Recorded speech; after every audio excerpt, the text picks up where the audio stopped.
Commission meeting. I'd like to ask everyone to turn their cell phones on silent if they would for the meeting. And if anyone would like to speak, please fill out a card on any of the topics that are on the agenda. Make sure you keep your comments to whatever the agenda item is.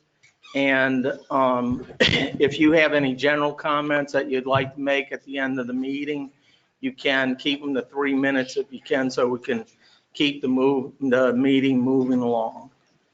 And I appreciate everyone coming here today. With that, we're going to go ahead and do the Pledge of Allegiance. Commissioner Guidry, will you lead us in the pledge? I pledge allegiance to the flag of the United States of America and to the republic for which it stands, one nation, under God, indivisible, with liberty and justice for all.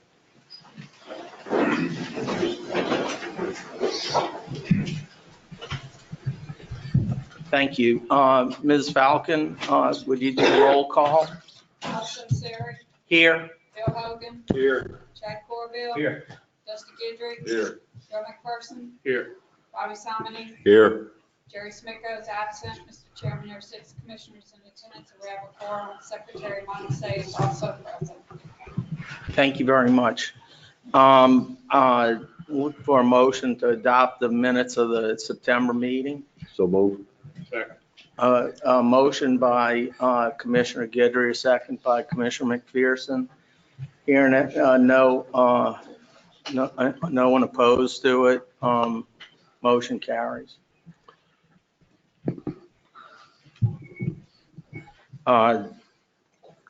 Like to have a motion to approve the agenda for the day. Motion by Commissioner Sammy, second by Commissioner Hogan. Hearing no objection, all in favor say aye. Aye. Thank you. Special announcements. Does anyone have anything they'd like to say? I'd like to welcome Dr. Laborde along with the students from LSU, the Natural Resource Policy class. This is a great place to learn about this. You know, this commission is a very old organization where policy has been made for over nearly 120 years. It started as an oyster commission, and it was one of the first policy-making conservation groups in the United States of America. What y'all guys are doing is the young leaders coming in right here that will lead us in the future. So we're very happy to have you here today. With that, I have one more thing that I'd like to ask of the secretary. There's an article that I've been reading in regards to disaster assistance and $165 million that has been appropriated. And I just wanted to know if you may be able to help us with that, Mr. Secretary. Patrick, excuse me. That's okay. Mr. Banks. Yeah, the secretary asked me to speak to this morning if there was a question. I appreciate the opportunity, Mr. Chairman. So the unfortunate article that you're speaking about indicated that Louisiana has $165 million of federal assistance to help with this federal fisheries disaster, and that is absolutely untrue. I don't believe that the publication was trying to spread falsehoods. They just had their facts mixed up. $165 million has been appropriated by Congress for fisheries disasters in the United States. Recently, the flood disaster here in Louisiana was approved as one of those fisheries disasters. However, It is one of a multitude of fisheries disasters that was declared in the United States. So that $165 million appropriated by Congress is meant to assist with all of those fisheries disasters. NOAA has not yet made a determination as to what Louisiana's portion will be. So it is correct that there's $165 million of federal disaster aid that's available. But again, there are a lot of fisheries disasters throughout the nation that are vying for a piece of that pie. And so that's where we are at this point. None of that $165 million has been allocated as of yet to any disaster. And we're working with NOAA right now. We had a conference call yesterday, for instance, on explaining to them what our losses were and how much we feel like we should be able to get from that. But none of those figures have been determined yet. Thank you very much for that clarification, and I appreciate the good work that y'all guys have done, along with all the other groups that have gone up to Washington to make the federal disaster request. We know that it's necessary, and this is part of the stuff that y'all guys will be doing later on if you continue along this career choice. And so I want to thank you for that clarification. I'd like to have Ed Pratt add to what I said. Hello, Mr. Pratt. Good morning. Just want to say that I contacted the student newspaper, the Maroon, at Loyola University. Yes, sir. And talked to them about the mistake that they had made. I talked to them yesterday. I talked to the writers, and I did the same thing this morning. I followed up with the student advisor, and that should be clarified at least twice today. Thank you very much, Mr. Pratt. With that, Mr. Secretary, would you like to have any comments?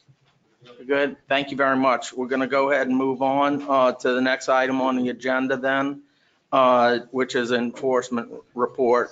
Major Skinner. Good morning, Mr. Chairman, members of the commission.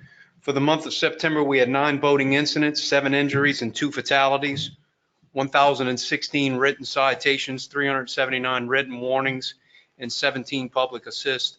As usual, I have a synopsis of some cases that were made last month. Enforcement agents wrote 78 citations to 62 subjects for dove hunting violations during the opening weekend of dove season.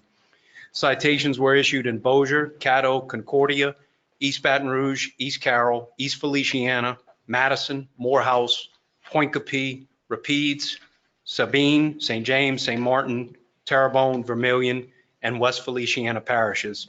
The documented violations include hunting without a basic license, taking over the limit of doves, possession of untagged doves, hunting with an unplugged shotgun, possessing lead shot on a WMA, taking non-game birds, hunting from a moving vehicle, hunting from a public road, discharging a firearm from a public road, rallying migratory game birds, hunting doves over a baited area, aiding and abetting others in taking doves over a baited area, and placement of bait. Enforcement agents cited 2 men in Lincoln Parish for deer hunting violations. One subject was cited for taking deer during a closed season, hunting from a moving vehicle, discharging a firearm from a public roadway, hunting or taking deer from a public road, and hunting without a resident hunting license.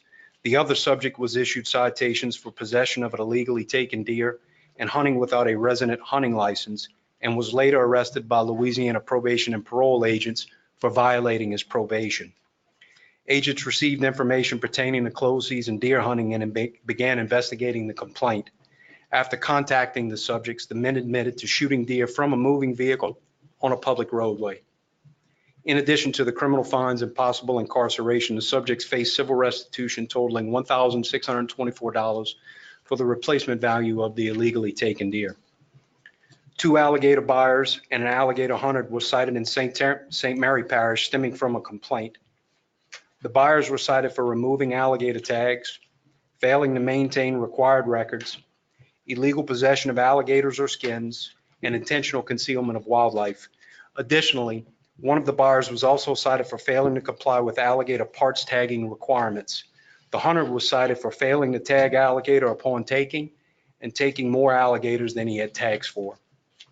Agents received information about an alligator buyer that was removing alligator tags and returning them to the hunter to be used on other alligators. After an investigation, the agent determined that the buyers acquired an 11-foot hide and a 9-foot alligator hide and removed the tags and returned them to the hunter. Additionally, the buyers did not document acquiring the hides in their records, and the hides were buried on their property. After finding where the 2 alligator hides were buried, agents also found a whole 7-foot alligator decomposing on the property. The 7-foot alligator was discarded by the buyer because they felt the hide was unmarketable. The tag used to take the alligator was illegally returned to the hunter. This concludes the enforcement report, sir. Thank you very much, Major Skinner. Commissioner Samony? On that alligator dealer, was that his first offense? I'm not sure. You don't know if he has a history? I don't know, sir. Okay, thank you. Any other questions? Mr. Chairman. Commissioner McPherson? Major, there's some that doesn't show up too often. There's 6 Lacey Act violations for Region 3. Do you have any idea what they were? No, sir, but I can take a look into it and get back to you. Okay, I just thought you might know. Wondering if they were peddling white perch again. I will, let me go next door and I'll try to get back to you before you leave today. Thank you. Thank you very much, Major Skinner. Okay, moving on to the next item on the agenda, receive presentation on chronic wasting disease or CWD surveillance in Louisiana. Dr. LaCour. Good morning, Commissioners. Thank you for allowing me to give you this little presentation this morning. Let's see here.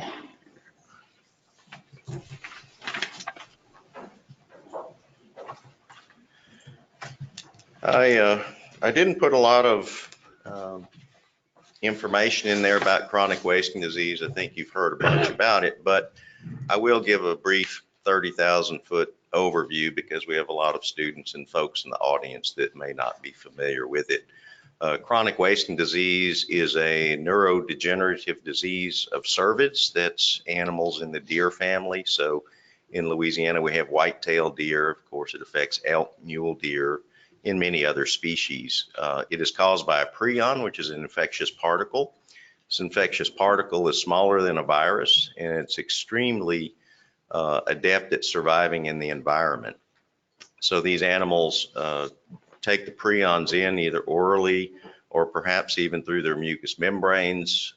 They go through the body and end up basically eating holes in the brain. And these animals become neurologic over about 16 months or more after they ingest it. And they end up dying. It's 100% fatal. So there are currently 26 states that have chronic wasting disease, and our adjacent states of Texas, Arkansas, and Mississippi all have found cases of chronic wasting disease.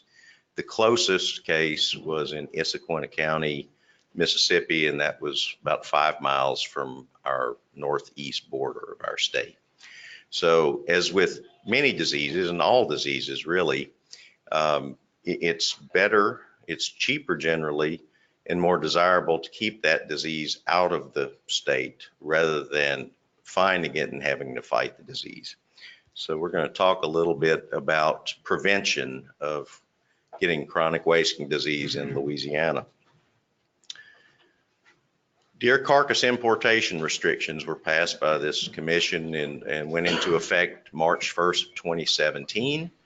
And that basically is to dissuade hunters from bringing in animals from out of state, potentially CWD positive animals, and especially their brain and spinal cord, which is where these prions are in very, very high concentration. They can be found through all tissues and fluids in the body. They're shed in saliva and feces, but the major infectious portion is the central nervous system. So these regulations were put in place to prevent hunters from bringing in the neural tissue from out of state that may contain chronic wasting disease prions. Once it hits the landscape, if they brought a head in, threw it on the ground on the back 40, when it decomposed, that area would be infectious for many, many years, perhaps indefinitely. So we don't want that tissue coming in. So that is one of the best tools we have to keep chronic wasting disease out of our state. We have hunters, we've got flyers up, we've got information in our hunting pamphlet about this regulation. It's on our website, so we've tried to get the word out to hunters in all our presentations about chronic wasting disease. We also present this information. Recently, we had restrictions put in place on deer urine. Once again, the prions can be shed in deer urine. Deer urine is collected from live deer, and in that collection process, they put deer on wire cages, they urinate, they also defecate and salivate. All of these fluids contain prions. They filter it, put it in a bottle, and ship it out. So that is another potential entry route for chronic wasting disease into our state. And as such, through kind of a tortuous process, we got some regulations in place preventing the use of natural deer urine lures that don't meet a couple of criteria. So number one, those urine lures, the producers have to be enrolled in the Archery Trade Association Deer Protection Program. And what that says is those producers have to be enrolled that are in the Archery Trade Protection Program have to be enrolled in the National USDA Herd Certification Program. They track all deer, they test all deer that die, and even after these animals are rotated out of the program, once they die, you know, at some point everything dies, but they will test all of these animals to see if they had CWD. And so far, according to the leaders of the Archery Trade Association, they've had no deer test positive for CWD. There are across the country about 6 farms that produce most of the deer urine for the country. The second part of this is some new technology that was just recently introduced, and that is a test for the CWD prion in urine. And that is the real-time quaking-induced conversion, or RT quick test.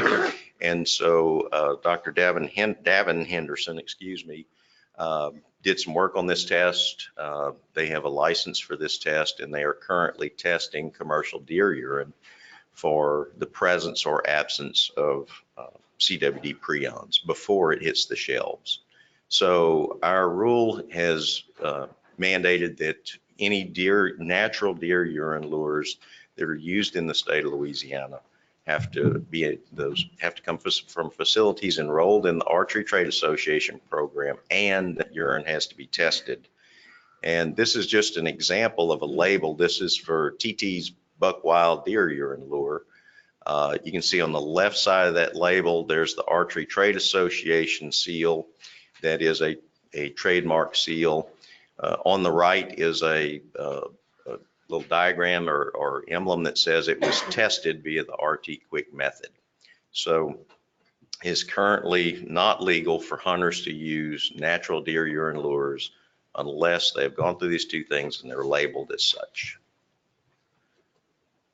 We've also put out flyers to educate people about this. This new regulation is also in our hunting pamphlet. And once again, that any presentations we do try to educate hunters about this. The next step is surveillance. So as the old adage goes, if you don't look, you don't see. So we have, since 2002, we have been performing surveillance, looking at deer brains and retropharyngeal lymph nodes. It's lymph nodes in the back of the throat, which is one of the first places that the prion is detected. To date, once again, we have not found chronic wasting disease in Louisiana, and we hope to keep it that way. So for this year, we're doing a few things differently. We have a sample card. It's a 2-part tear-off card. It will have any heads we get will have all of the hunter's information, a unique number, and a bunch of stickers on the left side. That will be the portion that we retain. Those stickers will go on the samples. On the right side of that card is that same number, and the hunter will be able to, any hunter that wants to test their sample or see what the results were, will be able to go to our website, and the results of every sample will be posted on our website. So if they don't want to know, they can throw it away or do what they want. If they're interested, we will post that information on our website. and that's new for this year. Our target animals. So cervids, once again, anything in the deer family. Our normal native animals are white-tailed deer. So if a deer is neurological or emaciated, because that's one of the signs of the disease, those deer get tested. These deer will be tested anywhere in the state. So if they find a deer wandering around aimlessly, it's really skinny. If one gets hit by a car, and that's because a deer that's neurological probably is not as adept at crossing a road as one that has all of its faculties. So if it gets hit by a car, if we have deer that are harvested near captive cervid facilities, in our state, we have over 300 deer pens that are permitted through our Department of Ag and Forestry. There has been a moratorium on the importation of live deer into those facilities since November of 2012. But prior to that time, there were approximately 1,500 deer a year that were brought into the state of Louisiana from out of state legally. And many of those deer came from areas that either had then or have now been tested positive for CWD. So there was a possibility that we brought some CWD prions into our state and those live animals, and therefore we consider areas around those pens to be areas of concern. So we want our biologists to test any deer that are harvested on the outside of those pens. The Department of Ag and Forestry is responsible for testing deer inside those pens. Of the 300 plus pens, they only have about 15 enrolled in a testing program.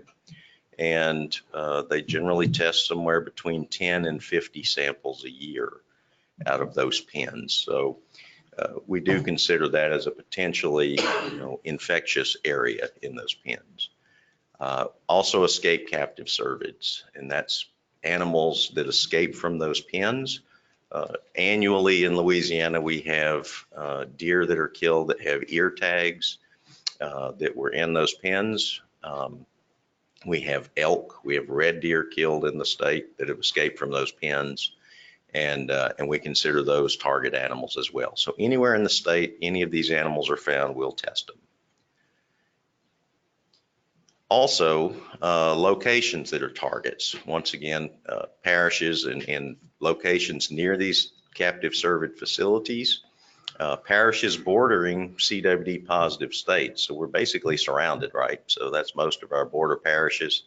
And then also this year we went through our sampling history and looked for holes in there. So we have some areas that have not been sampled well throughout the years, and that may be for numerous reasons. Some areas don't have deer.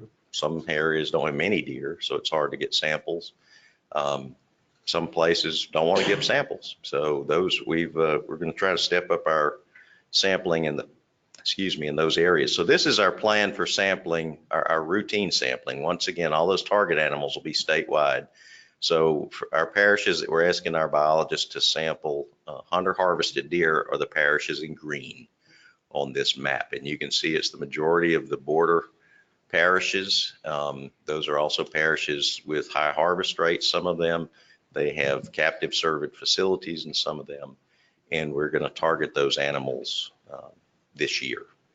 So we have a quota that's basically limited by by funding. So our quota is 1,115 normal, regular hunter harvested samples this year. And once again, we'll also target those target animals in all of the parishes. So if you look at that number, 1,115 samples, I don't know if you do gazentus very often, like 2 goes into 4 twice and 3 goes into 9 3 times, but our state's 54,000 square miles, so that's roughly a sample per 48 square miles. And of course, once again, some of the areas don't have deer, some of them are urban areas, so that's a little bit off. But by concentrating our efforts in those green parishes, we can increase the sampling density in those parishes. adult whitetail bucks are one of the most critical animals to test. They are highly represented in all the states that have it. If you go through and sample a portion of the deer, mature whitetail bucks are the target animal for a free-ranging animal that's potentially not even sick. That's also one of our hardest samples to get, as hunters don't want you to cut the heads on their trophy deer to get the samples. So this year we have a voluntary program that taxidermists can enroll in. They will be reimbursed by the department $15 a sample for Louisiana deer. Now, we're not going to test deer from out of state. That would be doing surveillance for the state the deer came from, not for us. But we will reimburse them for these mature whitetail bucks that they're doing their taxidermy work on. They'll collect the samples. They will have data sheets, the same ones our biologists are using. They'll collect the information from the hunters. That hunter will also, once again, get a number that he can check on the results of this sample. And that should get us a good sampling from these mature bucks that we desire to test. The chronic wasting disease has never been shown to be contagious to human beings. One of the problems with these prion diseases, and there are prion diseases of humans, is that they're very slow to develop. Some of these diseases may take 50 years to show clinical signs in humans. There was some work done by the Canadian Food Agency that was feeding macaque monkeys infected deer meat similar to proportions that people would eat. And they did see some brain lesions in those monkeys. People are not monkeys, but they're fairly closely related. And after that finding, the Center for Disease Control put out a statement that anyone that is hunting in a CWD positive area should have their deer tested before consuming the meat. Once again, it's never been shown to affect people. This disease was found in the 1964 in Colorado, so it's been around for a while. Certainly people have ingested meat from deer with CWD and never a case, but yet to err on the part of caution, CDC recommends testing deer from areas that have CWD before human consumption. We do not have CWD in the state or have not found it, but still we're going to offer this to hunters if they want to have their deer tested. They can have them tested by two means. We'll talk about the first one here. They can bring their deer head to one of our field offices. The biologist will take the samples and submit them. The hunter, once again, will get that card with the number on it where he can test his results, see his results online. That hunter will be charged $37.50. That payment will be taken via an application that's on our website now. There's a button to click on. You can go in, you fill out your information, and you pay by credit card. It will give you a voucher that you can bring to our field office and give to them showing that you've paid. They'll take the sample. If you don't have that voucher, they can help you at the office go through that on their computers. Yes, sir. How many field offices are there in the state? 7. 7 of them in all different regions? Yes, sir. Once again, that's one mechanism where hunters can have their deer tested if they wish. This will be samples above our 1,115 samples. So that will be outside of our quota, which is great. The more we get, the better. And this will allow them to see if their deer had CWD if they so desire. The second mechanism is they can bring the deer head directly to the Louisiana Animal Disease Diagnostic Lab over at the LSU Vet School. They are now, we're going to get into that in a minute, they're now doing our testing, but they can bring the head over there. They will be charged an $8 accession fee. The pathologist will dissect the tissues out at a charge of $20. They will pay $45 for the testing and $20 to dispose of the head. So the total comes to $93. Yes, sir. Dr. LaCour, hate to interrupt you, but when the samples are brought in, the preference is for it to be thawed out, frozen, chilled, obviously not hot and decomposing. But could you get into that a Preferably little bit? fresh refrigerated. That's the ideal sample. And we've done some testing here. They can go for 10 days or more chilled and they're fine. Obviously, the sooner the better. Yes, But sir. a frozen sample, will that compromise the A testing? frozen sample can be used. It just needs to be Thawed. thawed before it's put into the formaldehyde. Thanks. Yes, sir. So those are the two mechanisms a hunter can have their deer tested if they so desire. We previously have sent samples out to different laboratories across the country, which was inconvenient. And typically the last we used was Texas Veterinary Medical Diagnostic Lab, and they did a wonderful job for us. They'll test 50, 60,000 samples a year, and they give preference to samples from their state. So we quite often had delayed results, sometimes several months. And to expedite that, one of the reasons we've gone with the diagnostic lab here at LSU. Dr. Houdini Bellasuria is here in the audience. He runs the diagnostic lab. So if you have any specific questions, he's here to answer them. Hopefully that's stuff that's probably smarter than I am, but we plan on trying for a week turnaround on hunter samples. So we will have a shipment or delivery from our regional field offices to our Baton Rouge office here weekly. And we will go ahead and catalog all those, enter them into a data sheet, bring them directly to the diagnostic lab at LSU.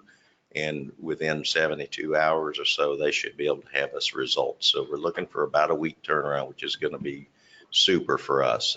People can keep their meat if they're looking to test those deer before they consume them. They can keep that meat refrigerated and they're fine. So, and once again, as soon as we get information from the diagnostic lab, we'll post that information on our website where people can access it. They'll look for their individual number and they can see their result on there. Yes, sir. Dr. McClure, thank you for all your work on this. First of all, I made my weekly trip to Academy last night, and I was pleasantly surprised that the flyer was not where the deer urine is, but it was where they sell the guns against the wall. And I asked him, I said, I'm glad to see this. I said, do y'all have some of this tested urine? Oh yeah, all of our urine is safe to use. So I left my little cart and I walked back to the deer urine thing, and naturally what I expected is what I saw. Not one of them had been tested, but yet the salesman at the Academy thought that all of theirs was, because it had the ATA label. I don't know if I stated it publicly, but at another academy, I asked the manager and he knew that it wasn't. He said that was leftover stock from the previous year. And it made me wonder, when do they gather this year? And if a lot of it's based upon the hormones and stuff and supposed to be doe attractant and all of that. And I said, well, that's probably, unless they induce them like you do cattle or something, that's probably after the season. So you're always using last year's urine to some degree in the process, which means they haven't collected the urine that they're going to run through these tests this year. So they're either misleading their retailers or whatever. One of the things that disturbed me, and I mentioned this to secretary, is that they said that department personnel had told them that their urine was good. And the secretary is going to check to make sure that we're all on the same educational level on this thing, that nobody's misstating the facts of what is the RT quick tested, which was not on any of those balls. I took pictures. Most of it was the Tinks brands, the ones that testified in committee and Yes, sir. had failed to tell us that there was a thing when they came before us on the thing. But we still have a long ways to go. It looks like this year, all the efforts that we went through and all are for naught, because I don't know, do we know who distributed the flyers at the academies and the Wally Worlds and sporting goods stores? Anybody know how that flyer got there? I think we sent them to all the vendors that sell the licenses, the main vendors, the Walmarts and the academies by mail. So we sent it out with a cover letter asking them to please post it. I did not see the cover letter, but I know we sent those out. Okay, well, evidently there was some still pretty bad lapse in sending that out and educating them to what it meant from what experience I'm seeing.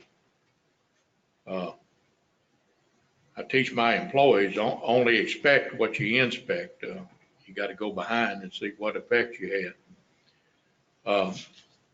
But we're where we're at, we're doing the best we can. I think the department made a tremendous effort getting the flyers out, getting it in the pamphlet. It just seems like we still got a real long ways to go on our educational level, including the legislature from the committee hearing that we had. And Dr. Laborde, if this would be a great lesson plan if you get, and I'm going to ask Mr. Garrett to send you the chronology and the policy making that went into getting to this point and where we're still at from what you just heard. And that's where we promulgated a rule. Oversight committee of the legislature overturned that rule. Governor vetoed the oversight ruling. We came back and amended our rule, and then we're here with this presentation today. So from a policy making standpoint, that's about as thorough of a lesson plan as you could create on it. It was an interesting trail. So this is the USDA non-lab proficiency test for the Louisiana Animal Disease Diagnostic Laboratory. They passed with flying colors. They're ready to roll. We sent in a few samples and we just got back our first results yesterday. So they're up and running and we're in pretty good shape with that. So this is the department spent about $200,000 and bought the equipment to do the testing. Before they did not have the capability of doing it. So Dr. Balasuri has been very easy to work with, and we've got a great relationship, and I look forward to doing business with him this season and future seasons. And that's all I have. You have any questions for me? Commissioner McPherson? I apologize for interrupting. I thought I'd been patient, waited until the end of your presentation. Oh, that's all right. Dr. LaCour. Where we fill out the little form, and it sounds like, if I understood this correct, we can either go directly to LSU and pay $100, or we can take it to our regional biologist and pay $37.50. That is correct. Yes, sir. Do we have the accountability? You said that we were going to be able to go online and see what the test results were. Is there an accountability built in that we know that the sample was taken and that it actually happened? That because you're doing this online, you're filling out all your stuff, submitting your $37.50. Are you assigned a number once you take it in where they receive it? Yes, sir. When you bring it in, it will be that same biologist card that we're using for everything else that has the stickers that go onto the samples. And then the person submitting the sample will get the other half of that with that number on it, where they can go online and check their sample number when it's posted. Okay, so that's the receipt. They did receive the sample? Yes, sir. Okay, thank you. Yes, sir. Commissioner Corville? Thank you, Mr. Chairman. I'd like to congratulate the Secretary, Dr. LaCour, I see Jonathan and the staff for putting this together. This shows a lot of foresight in the protection of your constituents and your deer hunters. I think it's absolutely exceptional, and I wanted to applaud you guys for your vision. This is a big deal. I think Louisiana hunters, especially Louisiana deer hunters, are gonna grow to really appreciate what you guys have done and offered to them. And on behalf of myself as a deer hunter and kids that like to deer hunt, I'd like to thank you personally. This is spectacular. What I'd like to ask in a follow-up question, Dr. LaCour, after we've taken all these measures, which are, again, spectacular, what do you see, or in your crystal ball, what do you view as the next biggest threat to Louisiana's deer herd, and then by association, Louisiana's deer hunters? I know I'm maybe kind of putting you on the spot, and I apologize, but what's next? I mean, it's a big deal to try and do everything, like you said, to keep this out of the state. What's next? Well, if you're talking specifically of chronic wasting disease, I think, as I alluded to earlier, one of the elephants in the room is that we do have a lot of captive cervid facilities that are not being tested. And so I think working with the Department of Ag and Forestry to increase testing would be great. A bonus for us is that they will now be using the diagnostic lab here as well, which will make it easier for them to test and hopefully increase their testing program. I guess what I would say along those lines, that kind of pick that up as well. And I'm not suggesting we do it today, but at some point, maybe a letter from this commission to whoever's our ultimate Commissioner of Agriculture, encourage them to join forces and do everything we can collectively. Obviously, the department's doing our part, and I'm not going to suggest they are or aren't doing their part, but collectively, we have a better chance of keeping this stuff out of the state. So at some point, Mr. Chairman, when appropriate, obviously probably after elections, we don't want to jump ahead of ourselves. Maybe this group would consider sending a letter to Department of Ag and Forestry, asking them to volunteering our support to help them up their program and obviously encourage them to catch up, if you will, if they're not there already. That would be excellent. Thank you. Oh, go ahead. Thank you, Commissioner Corville. Commissioner McPherson? I think that's an excellent suggestion. I'd just like to expand it a little bit. I think that we ought to pass a formal resolution, if that could be drafted for us, and it urges and requests the legislature to adopt, to promulgate, or to direct the Ag Department to do it, and ask the commissioner to join in that effort to have it to where whoever the commissioner is, that it would be in place.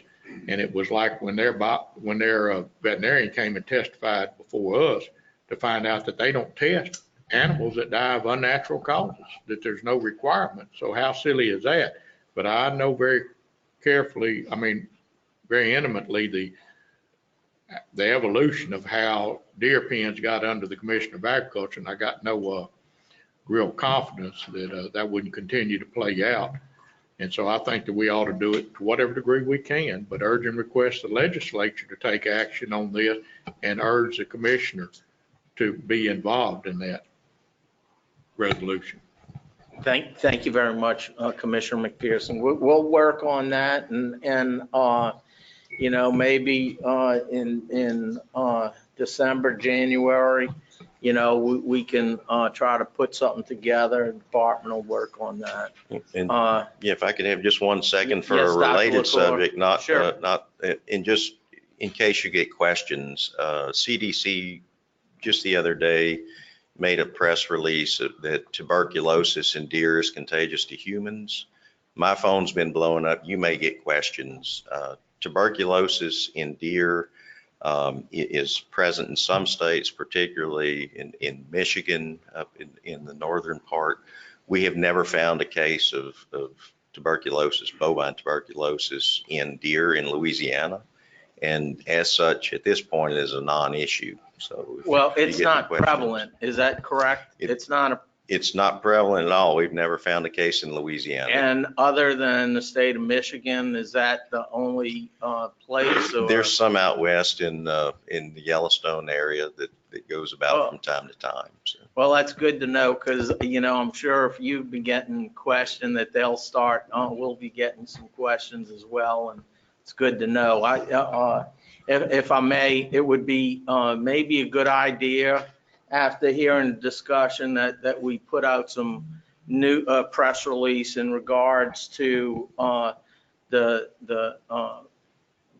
testing that's available and a reminder about deer urine and the stuff that's certified to use and how beneficial that would be for use rather than the stuff that's not.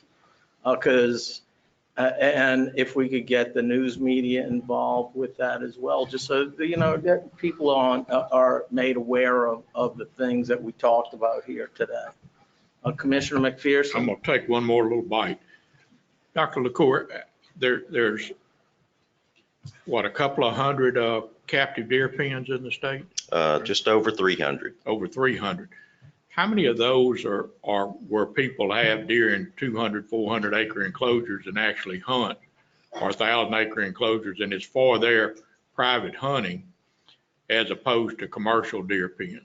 No, there are quite a few, and I don't have that number in front of me, but a number of them are, just for private hunting or corporate hunts, et cetera. Here's a thought that hit me. A lot of those people are deer hunters, and they don't have the commercial investment, say, or the pecuniary motivation, that we're concerned about. But I think that one of the things we ought to do is get a list. It ought to be public information from LDAF on all of those pens, including the contact information, and be sure we send them all of this information and on the tuberculosis and the CWD risk, and make them aware of the testing availability. And I think there would be a significant number of those people that when they killed a deer inside their private pen, they would want to have that deer tested because of the increased risk. And where you made a statement earlier that we don't have a confirmed case of CWD, in the past we have had, and it came out of captive deer pens. Isn't that correct? In Louisiana, we have never diagnosed CWD in any deer. I thought that I'd read one time that there was an instance of CWD in a pen, and the pen was eradicated. There have been several instances where a deer, the one you're referring to. I know what my mistake was. The deer didn't have CWD, but they came from The deer came from Pennsylvania. It was a pen mate to a deer that tested. It came in legally to Louisiana. At the time, they were still importing deer. That particular case is what ended up or resulted in the moratorium by Ag Forestry on importation. That deer was a pen mate to a CWD positive deer in Pennsylvania. 6 deer, including that one, came to Louisiana to a pen, well, allegedly to a pen in southwest Louisiana. As the investigation goes, the deer never made it there. They were offloaded somewhere else. Those 6 deer have never been found. That pen was depopulated.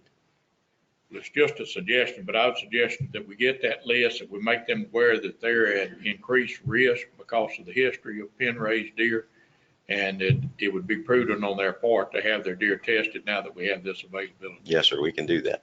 Thank you for the Thank you very suggestion. much. Thank you very much, Dr. LaCour. I'm going to move on to the next item on the agenda, which is to receive an update on waterfowl telemetry projects. Paul Link. And Lizzie Bonachek, sorry. Excuse me. All right, good morning, commissioners. Oh, excuse me.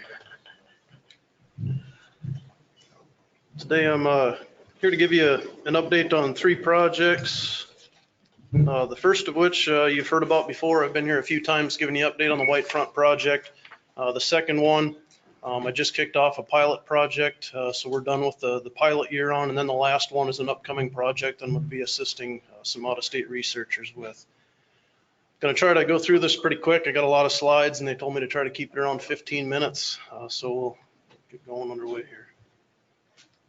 Hopefully. Come on. There we go. All right, so I'll quickly summarize where we've been with the White Front project. I started a pilot project in 2015. As most of you are aware, began that project with 11 units that were purchased with donor funds. Those units performed really well. We were really excited about what we were learning. Our last surviving bird from that year went offline last fall, which had exceeded the life expectancy of those units. Then in 2016 and 2017, from the same manufacturer, we started getting decreasing performance in each of those 2 years. The number in parentheses is the number of birds that we monitored, and the number in italics is the number currently online that I'm receiving data from. Many of those 2 years units, the birds are still alive. I've gotten visuals on them, but they are offline.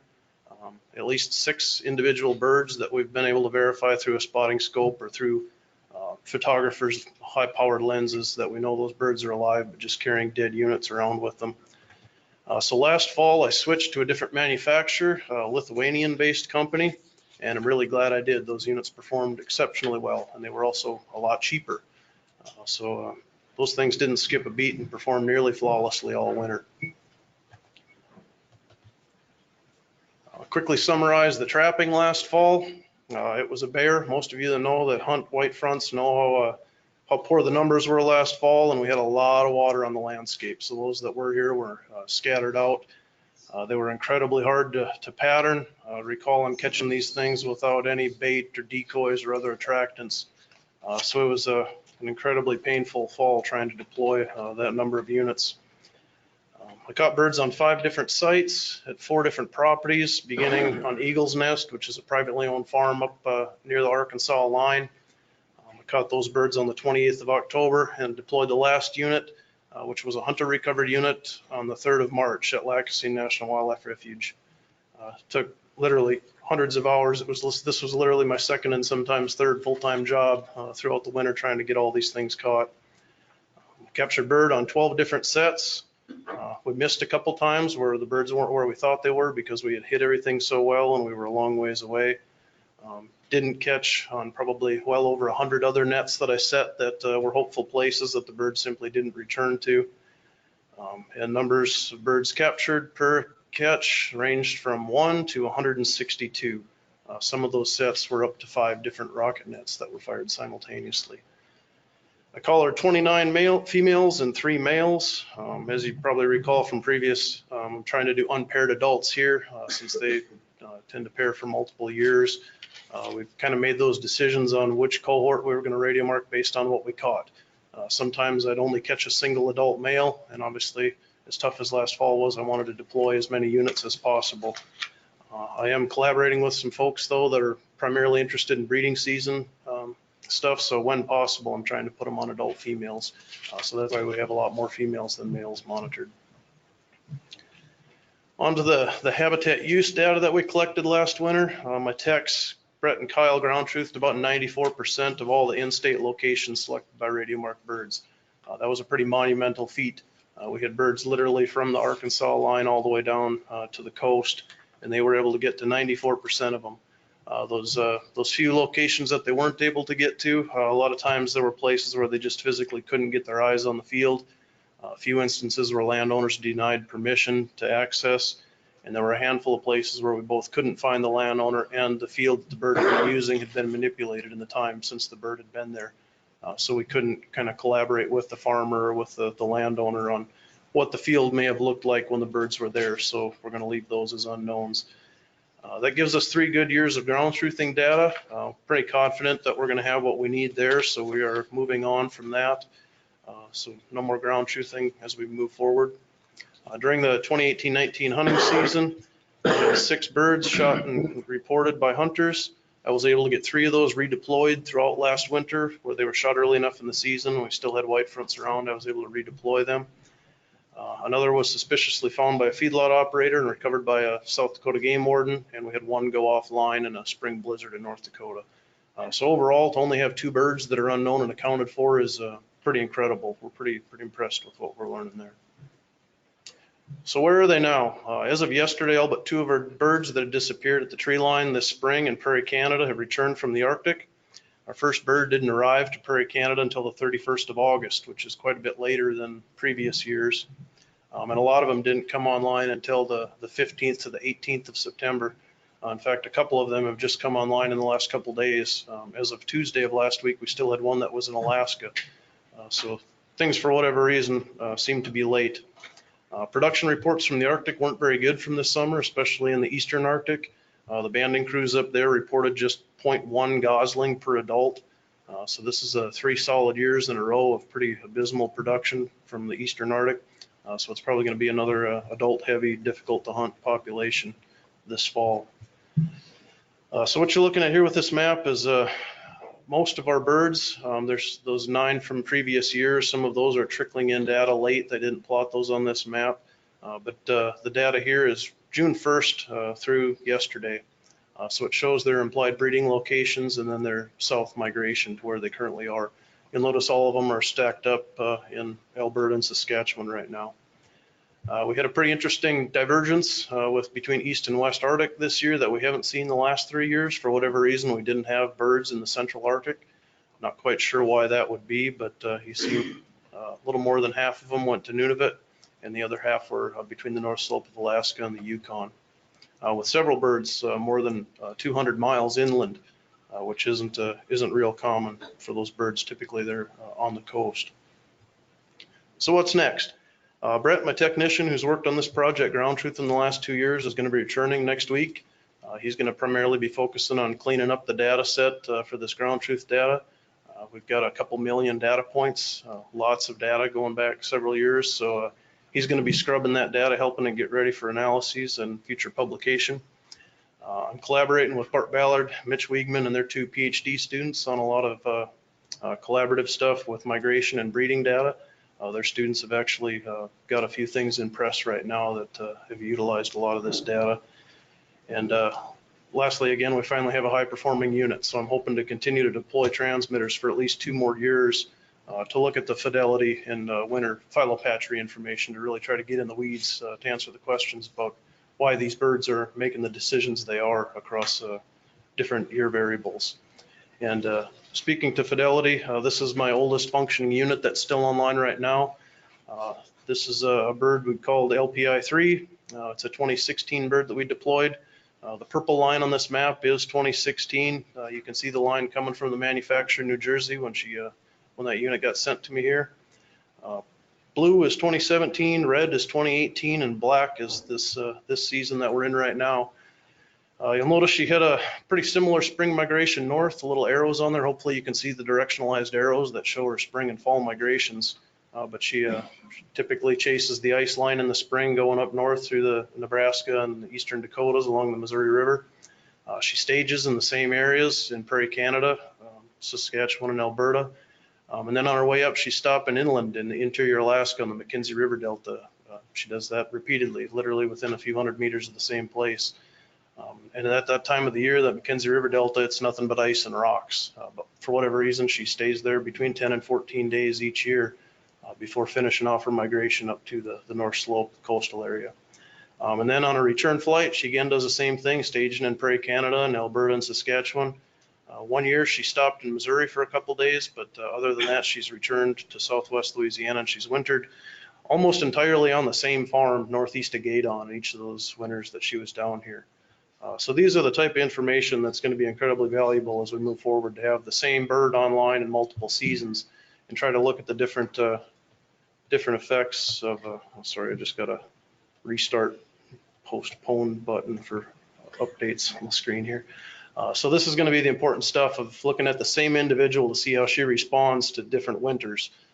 A wet, dry, or a cold, wet year versus a cold, dry year, a warm and wet year versus a warm and dry year.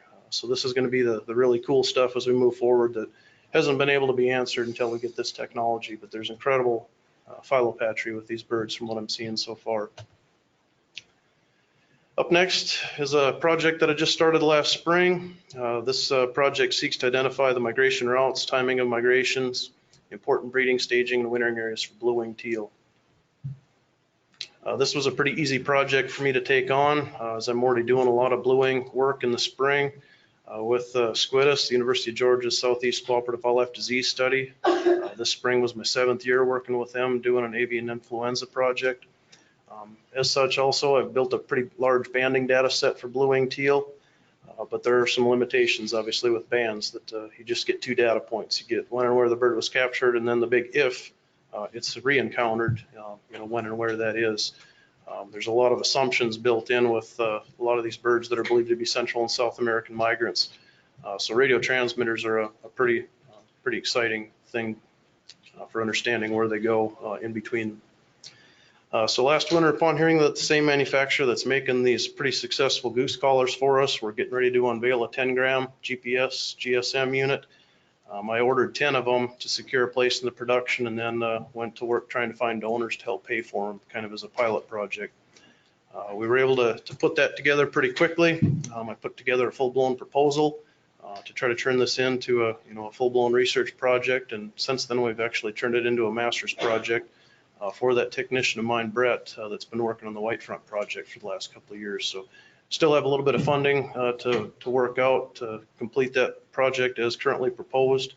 But we've got a lot of partners on board with us right now. Ducks Unlimited Canada, Ducks Unlimited Incorporated, the Wildlife and Fisheries Foundation, Drake Waterfall, Sweet Lake Land and Cattle, a whole host of volunteers, private donors, and a whole bunch of state Delta Waterfall chapters are committing to help us do this project. So I've wrapped up a pilot project that included spring deployments here in Louisiana in April and August deployments in Saskatchewan, Canada. We did 10 units in the spring down here and 9 units in Saskatchewan in August. Again, Brett's going to be taking the lead on this going forward. So here are from this spring, we put out the 10 units in April. Had to experiment a lot with the attachment method. I had to redesign the housing on these units to make them work with the bird, the way their back and their wing structure is. Took a lot of practice and playing and going back and forth with the engineers on the AutoCAD drawings to make these things fit. And we also had to experiment with the harness material. Because these units last up to 2 years, we had to try to find something that wouldn't degrade in that period of time. Most of the conventional Dwyer style harnesses that have been used are it's a PVC coated multi-strand stainless steel that rusts out from the inside. So we had to try to find something that would last 2 years. And that's kind of yet to be seen whether or not we've worked that out. But I've been working on another project with birds in an aviary that the method and materials that we use seem to be working pretty good. So I'm hopeful that they're going to last. So 6 of the 10 birds that we marked this spring here in Louisiana completed their spring migration and settled into the prairie pothole region. Not really too surprisingly where they went. We had 2 birds settle in North Dakota and 1 bird each in South Dakota, Nebraska, Minnesota, and Saskatchewan.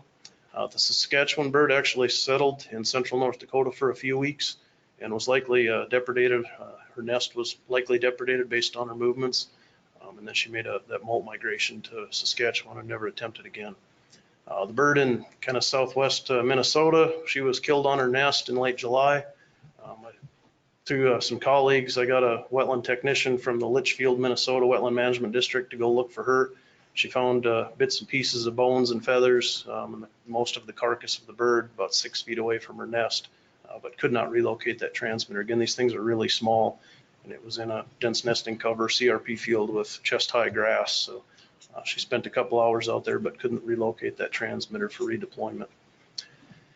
Of the 4 that didn't make the spring migration, 2 of them went offline within 7 days of capture. We don't really know what happened there. They may have died or been killed by raptors or mammalian predators. We don't really know. 1 unit rapidly failed shortly after deployment that the manufacturer deemed a failure and replaced free of charge for us. And then 1 never checked in at all post-release, where we again don't have any idea what happened with that unit. I'll give you an example here. One of the birds path north. This is a bird that we marked on Dwayne Buller's farm near Port Barry. She initiated her spring migration just 3 days after we put the transmitter on her. She went 664 miles in 7.5 hours. You see her altitude and ground speeds there. She stopped that afternoon. Interestingly enough, these blue wings migrate during the day. Pretty much every bird that's made a movement has left at shooting time and has settled down in the middle of the afternoon. Just overnighted. The next morning at shooting time, she's back up in the air again. She did another 416 miles in 4.5 hours. Nearly reached 100 miles an hour on a couple of those locations. And the other 5 birds that made spring migration did very similar things. This cluster of locations here on the bottom of the screen is that same bird that I just showed you where she settled in eastern South Dakota. She spent about 3 weeks at that cluster. Nest was likely depredated there based on her movements. She moved about 6.5 miles northeast and was successful. You could see by her movements with the recesses and everything, and then her subsequent brood movements. And she was again successful. On July 19th, 54 days later, again, this is that same map zoomed out. 54 days later after she hatched, which is about how long it takes the ducklings to fledge, she and likely her brood moved to North Dakota It's 264 miles that she moved. She went offline shortly after arriving up there, but that's kind of what those birds do up there. A lot of these teal are, down in low basins. Cell service is pretty poor up in that region. So I suspect she's still alive, but as you'll see when I talk about the fall deployment birds, these birds are very late coming off the prairies this year, so I'm hoping that she's still alive. But this was a great example here that she had made this little molt migration to North Dakota on the 19th of July in the preseason banding period across that, the production states, and in Canada doesn't start till August 1st. So if someone would have captured that bird up there, they probably would have assumed that she was a locally produced, locally nesting bird, and she had, moved 250 miles. So interesting stuff with a lot of these birds and their post nesting migrations and movements. So our fall deployments, I didn't really talk about it too much, but the Dakotas were insanely wet this year, and quite the opposite in Prairie Canada. This picture was from the 23rd of August at our Yorkton, Saskatchewan banding station. We were constantly moving traps. We were losing a couple inches a day on a lot of these wetlands. We were slogging through mud. There were hardly any blue wings up there this year. Normally, the last week in August, we banned over 100 blue wings per day. And Brett and I were there for 5 days, and we only caught 9 adult female blue wings the entire time we were there. And I've been the station permit holder for that place for the last 7 years, and that's insanely low. Normally, like I say, it's over 100 blue wings a day, and normally a dozen or more adult females per day. So that was a pretty big surprise for us up there, but we still got a handful of birds radio marked. This map is kind of dated when I put this presentation together last week. What was it? 7 of our 8 birds were still sitting there near the capture site in Saskatchewan. One of them was killed by an avian predator just a couple days after we deployed it. DU Canada staff tried twice to recover that unit, but they were unsuccessful. Looking at the pictures they were sending, I think it was probably hanging in a tree. That's probably why they couldn't find it. We think it was killed by an avian predator. You see most of them, as of the 2nd of October, were still hanging around locally up there, which was pretty surprising. They've had snow up there in the last couple days, and yet a lot of them hadn't moved. But there are often, especially adult females in Prairie Canada, well into October, because that's the last cohort of birds to molt after nesting. And since I put this map together, one of the birds that hadn't left the wetland that we marked her on in over a month did move 600 miles, so this map isn't entirely accurate. She's just north of Sioux Falls, South Dakota right now. This is the other bird that did make a fall migration. This bird moved to South Dakota just 3 days after capture, pretty similar to the bird I showed you earlier, that after capture in the spring, she moved well north.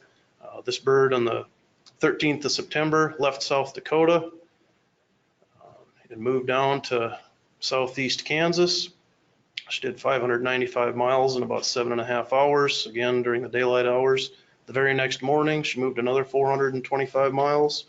And then the very next morning again, another 175 miles down to some stock ponds on the south side of Dallas.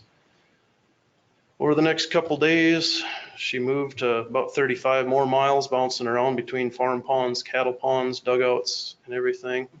And on the morning of September 17th, she stumbled into a farm pond with a 14-year-old kid duck hunting on it. And he shot his first duck that morning, which happened to be a banded and radio-marked blue-winged teal. The kid's mom called me that afternoon. He was pretty excited about it. We shared maps. I sent her a FedEx label to return the unit to me and everything. Sent him a bunch of pictures of that particular bird. Since we didn't catch very many up there, we had a lot of pictures of all the birds. She's hopefully going to be returning that unit to me. As of yesterday, it was still at their house near Sealy, Texas, though. So obviously that's not the way we were hoping that bird would end. We were kind of hoping that she'd make it down, to her final wintering destination, but data's data, so that is what it is. So what's ahead? As the proposal's written right now, we're going to try to deploy 40 per year for 2 additional years, with 20 in the spring and 20 in the fall. Brett's probably going to be starting classes next fall. And again, write and defend his thesis in 2022 and publish all the work. We have learned some things so far. Most importantly, Todd Arnold redid a bunch of the Lincoln-Peterson estimates using a lot of my spring banding data, and survival on these things is a lot lower than previously reported. With annual survival of adult females just 52%. So we're probably going to have to kick the doors and try to do a bunch of additional fundraising and increase our sample sizes based on those low survival rates and what we're learning so far. But overall, we're kind of happy with where we're going with it, and we may end up making some minor adjustments. We may end up switching to males or something heavier birds that aren't going to be having the heavy mortality on the breeding grounds to try to keep our samples up and the birds on the air and online. And so lastly, this is an upcoming project that I've been asked to participate with. It's titled Comparing Spring Migration Strategy of Northern Pintails from Wintering Areas Across North America. This is going to be a PhD project through Bart Ballard at Texas A&M University. They've asked me to assist with capturing the birds here in Louisiana for their project. So I'll briefly try to summarize their project goals, starting with why pintails. The continental population of pintails remains depressed after a couple decades of favorable habitat conditions in the prairies. As most other ducks have increased or rebounded their populations, pintails have not. They remain well below their long-term average. They spend a disproportionate amount of time on wintering grounds relative to the other dabblers. They arrive very early in the fall. There's a lot of pintails arriving down here right now. So if there are cross-seasonal effects with these birds, this is probably a good candidate species since they spend so much time, off the breeding and migration areas. They're very early nesters. Conversely, they're, very early spring migration. They're often chasing the ice line north in the spring. And they're among the most capital breeders of ducks, which means that they have to carry all their nutrients with them to initiate their nest. When they arrive in the prairies, there's often still ice and snow. So there's not a lot of food resources up there for them to recoup their nutrients needed for nesting. They are attracted to pretty risky landscapes. Again, as I mentioned, the earliest wetlands to thaw out there are typically in crop-dominated landscapes. Those are the first to thaw, and that's where pintails typically hone in on. Conventional farming practices have changed a lot in the last 20 or 30 years, and it's not a very successful strategy for pintails to nest in crop stubble. Next, pintails have highly variable winter survival rates. Bobby Cox did a pintail project in southwest Louisiana that is still pretty infamous down there. Everywhere I go, I talk to people that still talk about Bobby's pintail movements.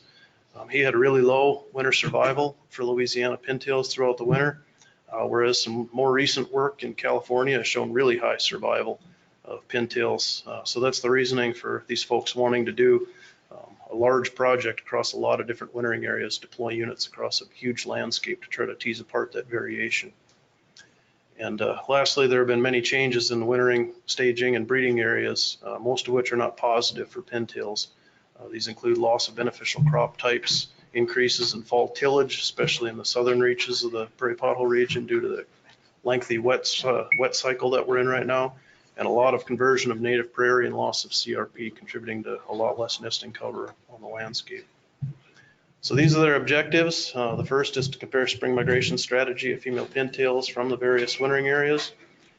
They want to investigate differences in individual strategies within wintering regions and relate them to their reproductive success. They also want to assess the contribution of endogenous nutrients to reproduction for different regions and different migration strategies. And lastly, identify critical stopover areas. So how do they do this? Well, with transmitters, of course.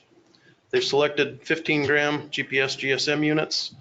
Bart Ballard and I have had several teleconferences over the last few months because I'm working with the same units on a different bird. And again, have several birds in an aviary right now that we're trying to figure out how to expedite field deployment and minimize effects on birds. Bart is working with his Texas A&M University veterinarian to try to develop a kind of a field surgical procedure for these birds to carry the units. There's a lot of folks trying to get away from neck and body loops, especially on a bird like a pintail that makes a long migration as they change, physiological body condition, everything as they get fat, get skinny as they migrate. Body loops can get loose or too tight, conversely, and cause problems for those birds. So we've been working, I started last summer on a project trying to figure out a way to attach these things. They're solar powered, to a bird's back without using, a backpack type loop. We're still not quite there yet, but Bart and his vet are working on some things. And the last I spoke with them, they're hoping to have a procedure in place for December, and then they'll probably have to send me over there to get trained on how to do that. They're collecting a lot of accelerometer data. for behavioral and energetics metrics. Obviously, these things are collecting very accurate GPS data, but they're also collecting what the bird is actually doing. They have the triaxial accelerometers. The white fronts and blue wings have the same type of data, but they're going to radio mark a captive flock in their aviary at Texas A&M to try to train a model to tease apart what the birds are doing. So we'll not only know what the bird is using, a rice field, but we'll know the proportion of its time that it's spending foraging or sleeping or preening or doing other comfort type movements, which obviously has really important, ramifications for management implications for being able to tell what a bird is doing in a particular habitat. And lastly, to assess their third objective of the contributions of those endogenous reserves and their nutrients that they're acquiring, they're proposing to locate and lethally collect a sample of females once they start incubating. That will allow a comparison of body condition at time of capture with where those birds are in the reproductive cycle. It'll also allow a stable isotope analysis of tissue from the female, as well as protein data from the eggs to determine the origin of the nutrients. So that's going to be able to tell us if she's picking up food items on the wintering grounds that are then laid on eggs in the prairies. It'll show the importance of wintering habitats and wintering nutritions that'll have those cross-seasonal effects that'll impact her subsequent reproduction. That's going to be a lot of work based off what I've seen with another project in Blue Wings. Getting service across a lot of these areas to get the data from these units is going to be problematic, but they're going to work through that as they get to them. And then obviously to have boots on the ground up there in a pretty short time period to go actually find those hens, and then additional sample of other non-radio marked hens to lethally collect is going to be an incredibly demanding project, but also be pretty biologically important information. So where? They're hoping to deploy 160 transmitters per year for 3 years for a total of 480 units. This is a pretty huge project. Right now for Louisiana, they've got us slated for 20 units per year. All they're asking for is my time to catch the birds and deploy the units. They're going to be purchasing the units for us. I'm hoping to deploy these things in January on Rockefeller. I've been catching pintails down there at that time for the last couple of years on a different project. So I'm hoping it won't be a very labor intensive project. But again, it is a huge undertaking, huge project, a PhD student and a budget of just over $1 million to pull all this off. And more than half of the budget is just transmitters and data acquisition costs alone. And then of course, a lot of travel back and forth between the various wintering areas and the prairies. The source of the funding is primarily Texas Parks and Wildlife, as well as the Fish and Wildlife Service. With that, I'll try to take any questions. Any questions from the commission? Commissioner Corville? Thank you, Mr. Chairman. Thank you, Mr. Link. I love this stuff, as most everybody already knows. Looking at this last slide, or second to last slide, New Mexico's getting 20 birds and Louisiana's getting 20 birds. I know you can't dive into Bart's thought process, but it seems like we would maybe be a little bit higher sample size than New Mexico. Is that just happens? It is what it is. I'm not sure. Ran out of money. And one of their collaborators is Dan Collins. He's stationed in New Mexico. Oh. He's that regional guy. It would be great if we could bump that sample size up. But you've mentioned it in the pintail one that y'all were going to build a model to be able to identify which habitats, what they were doing in which habitats. Are we able to do that on the white-fronted goose project as well as the blue-winged teal one? Yeah, part of Mitch Wiegman's PhD student project with the University of Missouri is doing pretty much the same thing. They're using a lot of the behavioral captive birds simulation data to look at what the wild birds are doing. And there are pretty precise differences in what the transmitters are doing on that triaxial basis. So that type of work is already being incorporated into like the nesting behavior stuff. They're able to tell, how much energy the bird is using during, laying, during incubation, during brood rearing. I guess where I'm going with it is I'm an individual who believes that Louisiana's habitats are not what they could be.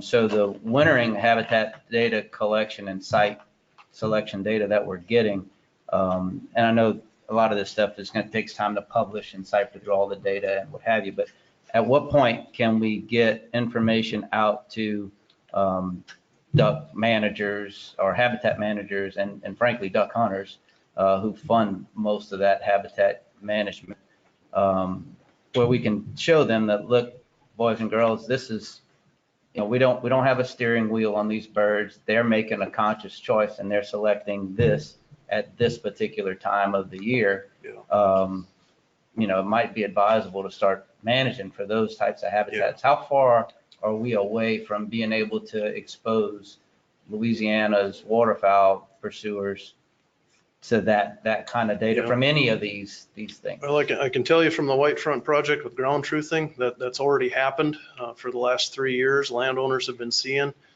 We go typically, talking with land managers. I've sat on the tailgate with a computer, with Doug Miller at Sweet Lake, and have had him kind of, plot me to how I can access fields without bumping birds and everything. And a lot of these folks that are managing for white fronts in Southwest, they're already seeing the fields that birds are using. And a lot of them have commented that they're only utilizing fields that we're manipulating. An idle field that doesn't get manipulated doesn't get used by white fronts. So a lot of those guys, they've already talked with us. They've seen, bird use. And again, Brett coming on, next week to start kind of scrubbing through this data set. It's just a lot of tidying, it's a lot of, data set prep. Obviously we've collected a ton of, the ground truth data incorporates things like water depth, stubble height, just vegetation type, everything. A lot of that stuff is pretty elementary that we've never been able to do. We've never had the intensity of putting boots on the ground to identify exactly what that field looks like when the birds are using it.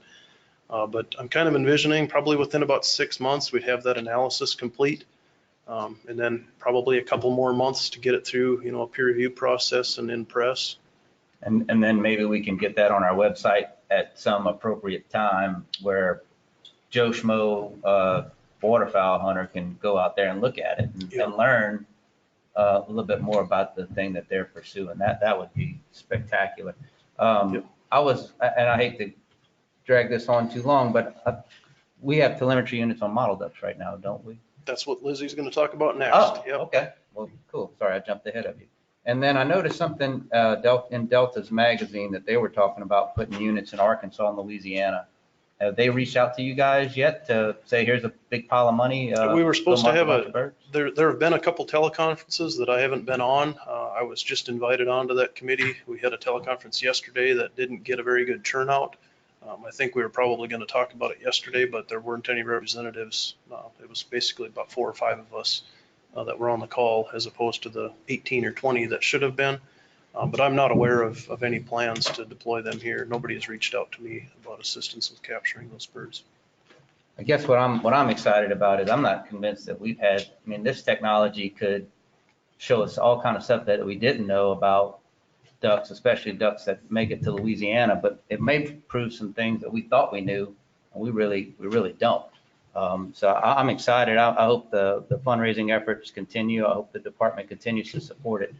This is spectacular, wonderful work, especially at a time when Louisiana, at a minimum, has its fair share of grumpy waterfowl hunters. This is great. Thank you. Thank you very much. Thank you very much, Mr. Wayne. Yep. Lizzie start. Ms. Boncheck?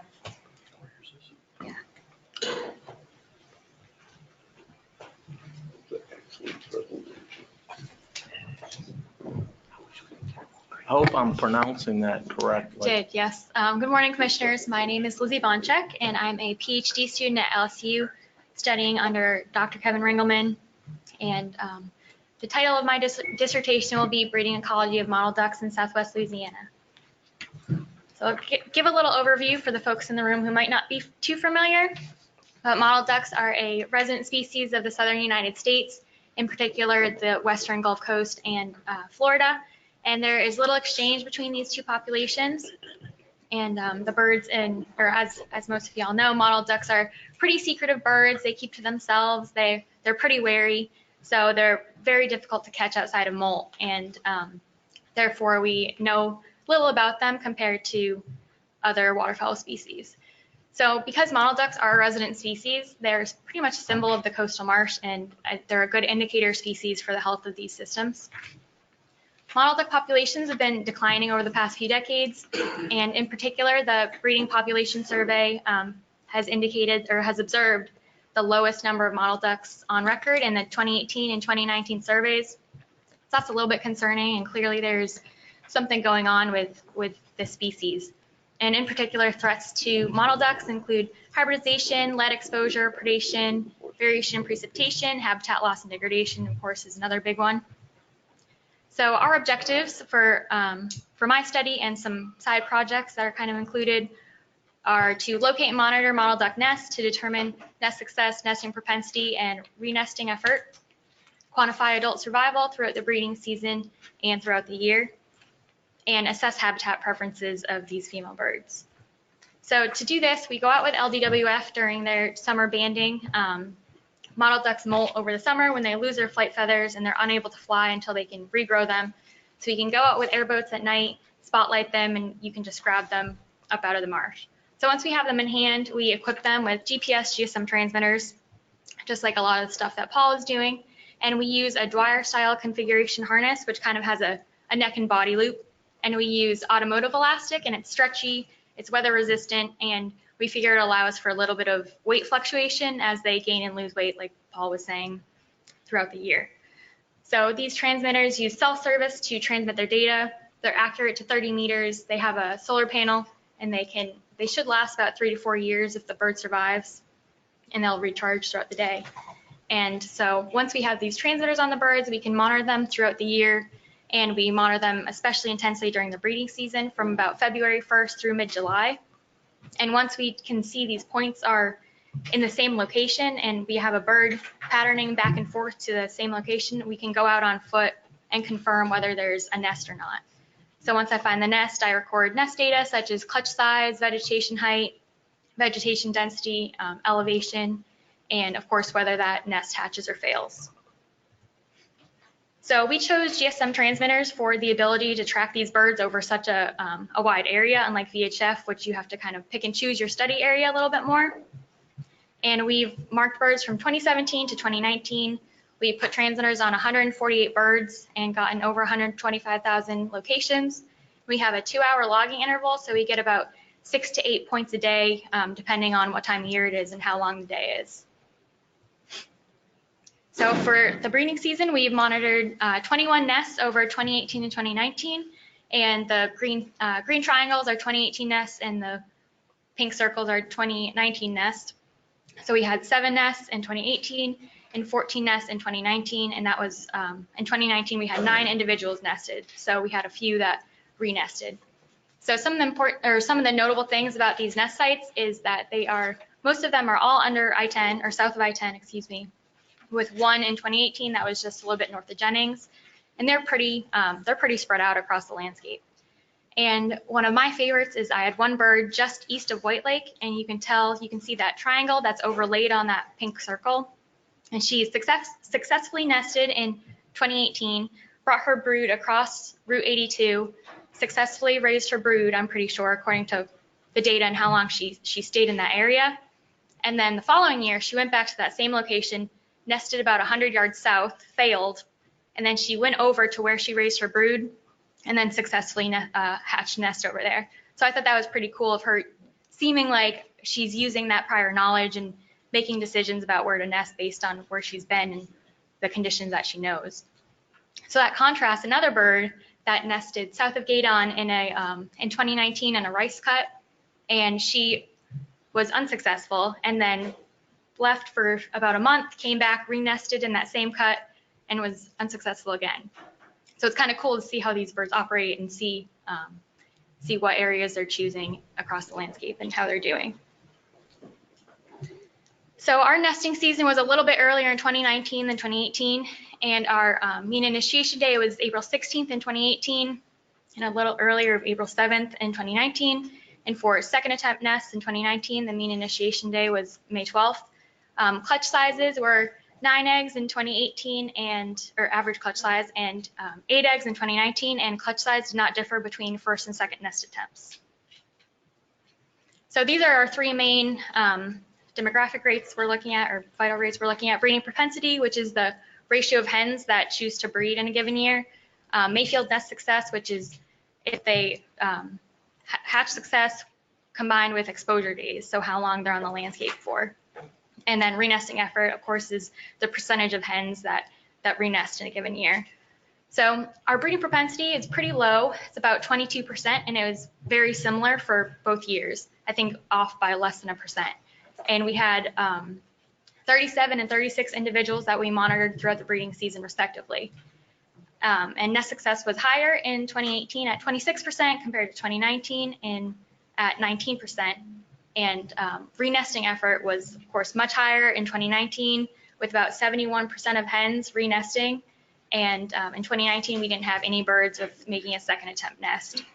And I haven't looked quite into why this could be, but I would venture to say that it has to do with environmental conditions. And anecdotally, in 2018, water levels just dropped progressively throughout the summer from where I was going. So a site that I was trying to get elevation on, I ended up not even being able to get on there with an airboat on Vermilion Core, and it was just pretty much dead dry. So that might have be something to do with why they were not renesting. And so additionally, our breeding propensity is a little lower than we'd like, or that we would expect, and our nest success is a little higher.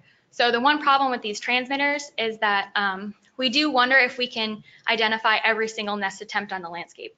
There are so many predators out there that eat these nests, and we do wonder if these nests are getting depredated during laying.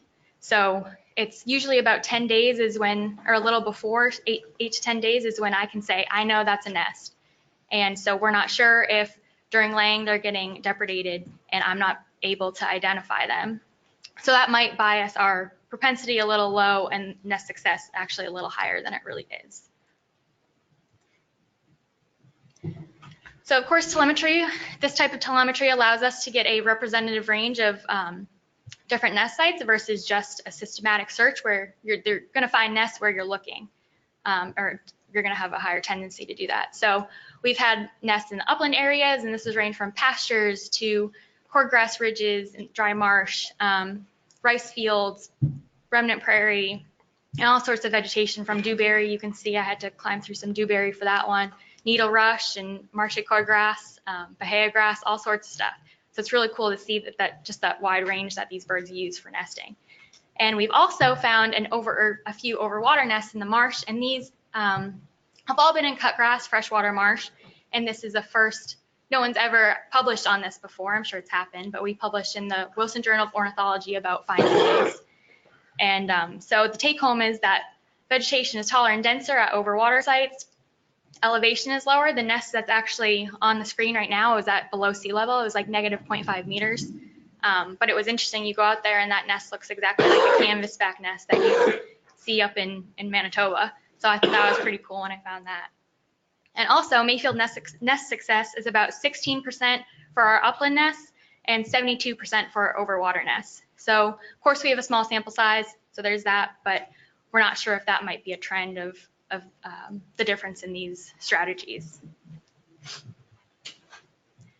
So we also found some inviable nests, or nests with inviable eggs. This picture on the right is that nest was almost all inviable eggs. There was one good egg, and which got depredated, and that hen actually continued to sit on that nest for close to 45 days, I'm sure increasing her risk of predation a lot. And this nest on the left was mostly good eggs, but you can actually see on that left side of that photo, there's 3 eggs that are a little bit of a different color, and those 3 eggs were bad eggs. So of course, again, low sample size, but interesting to note when this happens to figure out if this could be indicative of a problem within the population. So we also quantified survival, and it's easy to tell, or when a bird is dead, you can go out, confirm it on foot, recover transmitters. And I've actually had pretty good success going out and finding these dead birds. I think we've recovered about 75% of birds that I expect are dead, and then we're able to redeploy the transmitters in the future. So we used Program Mark to do our survival analysis, and we included a couple different models, one of which was biological season, so looking at temporal variation in survival through molt, breeding, and pairing, versus another model we used was the non-hunted and hunted, and then another one was non-hunted, and then the hunted season separated by first and second split.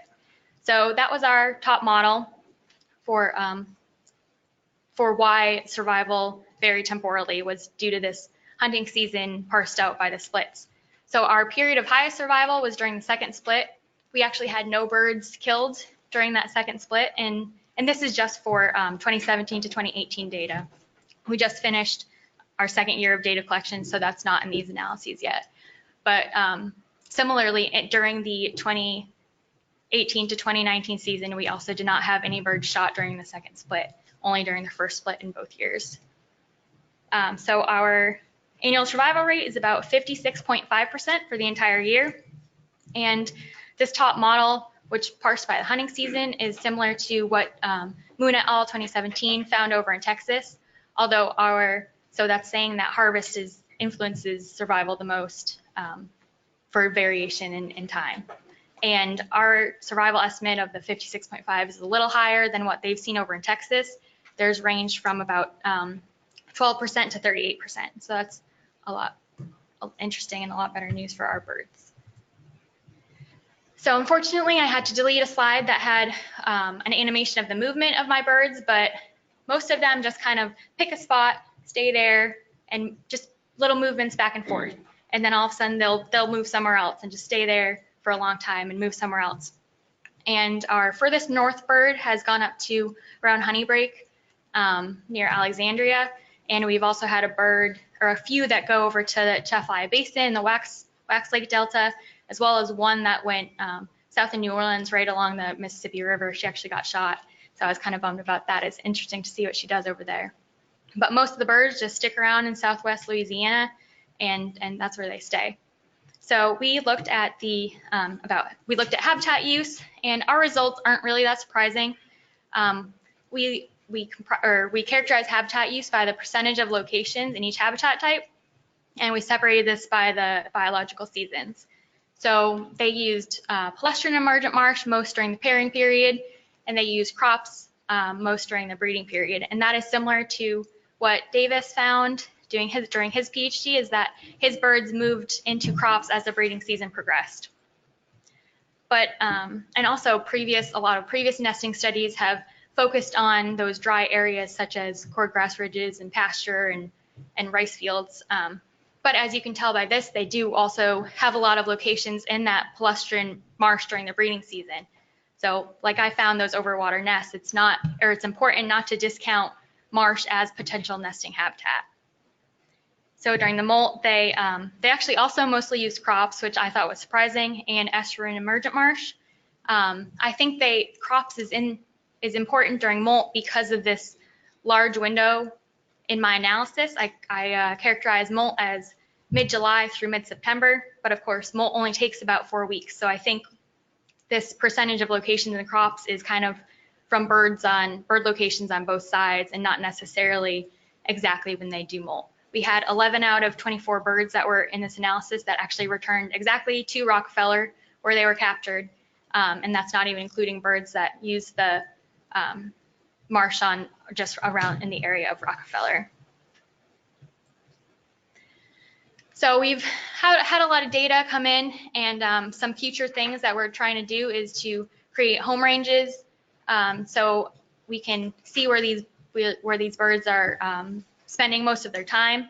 And I think we can really get into the individual decisions of these birds, which I think is most interesting. So we've had one bird, and like this individual data isn't reflected in that pooled graph. So we had one bird this past summer that hung out in Mo, Louisiana in people's backyard ponds. And you'd never see that if you didn't have a transmitter on it. And she actually even used one of the ponds at a gun club, which I thought was pretty funny. And additionally, another bird, well, you can actually kind of see it in this graph, another bird hung out in forested wetlands. And you guys might be more familiar than I am, but I did not expect a mottled duck to be in a forested wetland. And she was there for about 4 months. So I found that pretty interesting. So I think it's going to be important to look at these individual birds and how they're using the landscape on an individual level and why they might be making these decisions. So GPS transmitters are really allowing us unprecedented information and insight into the patterns and preferences of these model ducks. And sometimes I think they're raising more questions than answers, but I think over the next few years, we'll really be able to dig into this and answer some of those questions with using this data. You have questions? Thank you very much, Ms. Bonchek. Any questions from the commission? Commissioner Corville? Thank you, Mr. Chairman. Wonderful presentation and great work. How many more years do you think you'll be deploying units on these birds? So this past year, we only bought a handful of new ones, and we mostly deployed redeployments that we've recovered. I don't think we're going to buy any new ones this year, but I'm sure we'll recover a handful over the next year. I actually didn't mention it, but we had 3 birds shot the 2017 to 2018 season and 4 birds shot the 2018 to 2019. So I'm sure That we'll were have a few hunter more. recovers and returned Yeah, to you? yeah. I guess what I'm asking is how many seasons do you anticipate putting out units, even as you're just going to keep putting them out until you quit getting them back? Yeah, I'd say so. Like I said, I think we're done buying new ones, but if we recover any and we have them, they're not going to do us any good So sitting your in the office. study duration is going to be for approximately how long?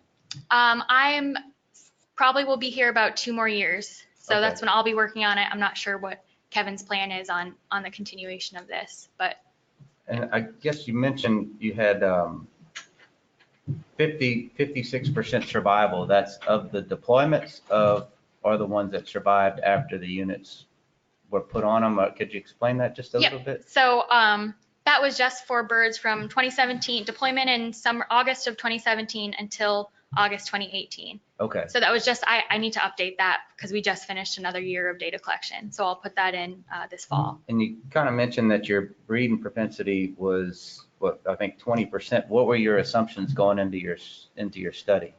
Well, up in the, Has there been any data that threw out a number prior to your study? so over in Texas, they found that breeding propensity was really variable.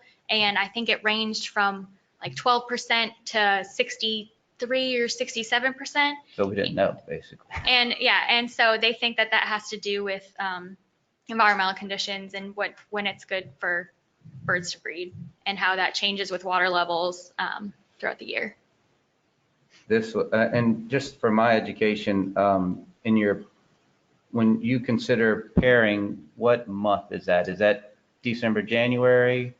So pairing, That would be sorry, during I the didn't second mention split that. still open? I was trying to. Splitting my biological seasons, I use the pairing is from September 16th until, so it's a little early, but that's the main biological thing that's happening then. So it's from September 16th until January 31st, breeding season, which I include brooding with breeding because some birds have a brood in May and some are still nesting in May. So I just combine those. So the breeding season I counted as February 1st through July 15th, and then molt is July 16th through September 15th.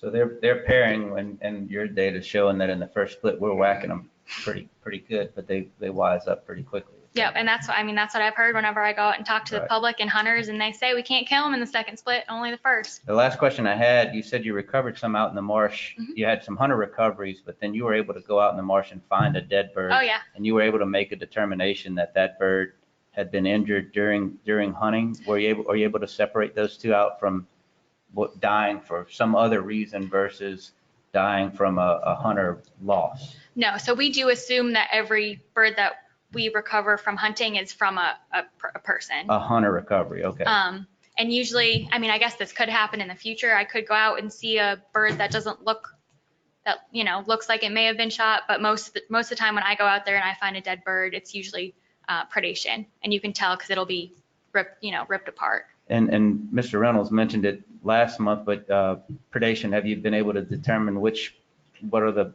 most prolific predators out there yet, or are you not there yet? That's definitely an issue. I think, and it's hard to, obviously a big issue is alligator predation. Because we know that it happens, but these transmitters, they use cell service. So in theory, if they go offline, once he's in the belly, he's not transmitting. You're very exactly. So you're like, is this a transmitter malfunction? Is this an alligator predation event? Are they in a dead zone? So that aspect of identifying, I think alligator predation is pretty hard, but I don't know if you guys have any ideas, because I do wonder how much of a role that alligators play. I have been able to identify 2 instances of avian predation just based on movement, and one was recovered in the woods, but most of the time I'm sure it's mammalian. And I know like out this past summer banding, you're out there and you can boat up on raccoons just holding mottled ducks in their hands.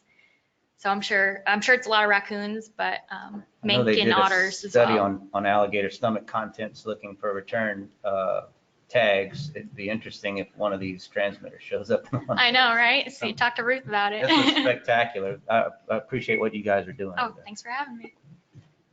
Thank you very much, Ms. Bonchak. Next on the agenda is our report on the status of the WMA waterfowl habitat conditions. Steve Smith.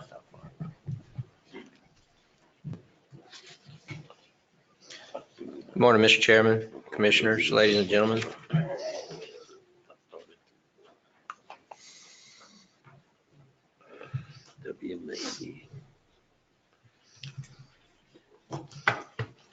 It's choosing to take its time. I apologize. While this is going, my name is Steve Smith. I'm with Wildlife Division. I'm here this morning. Here it is. Let's go. I'm here this morning to present to you update on the status of WMA waterfowl habitat conditions on WMAs. I mean, it's like not. There we go. Thank you.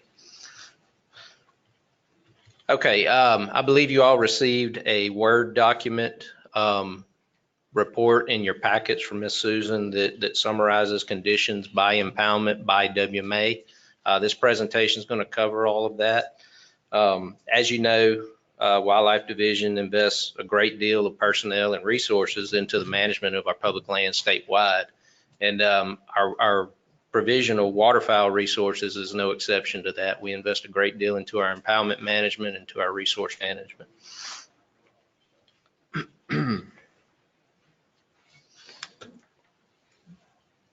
Okay, before we get into each WMA and each of our impoundments, I want to kind of go over what we're going to be talking about here.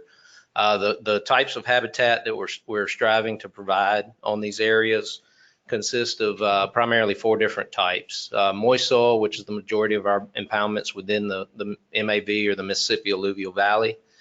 We have over 7,000 acres of moist soil impoundment within the WMA system.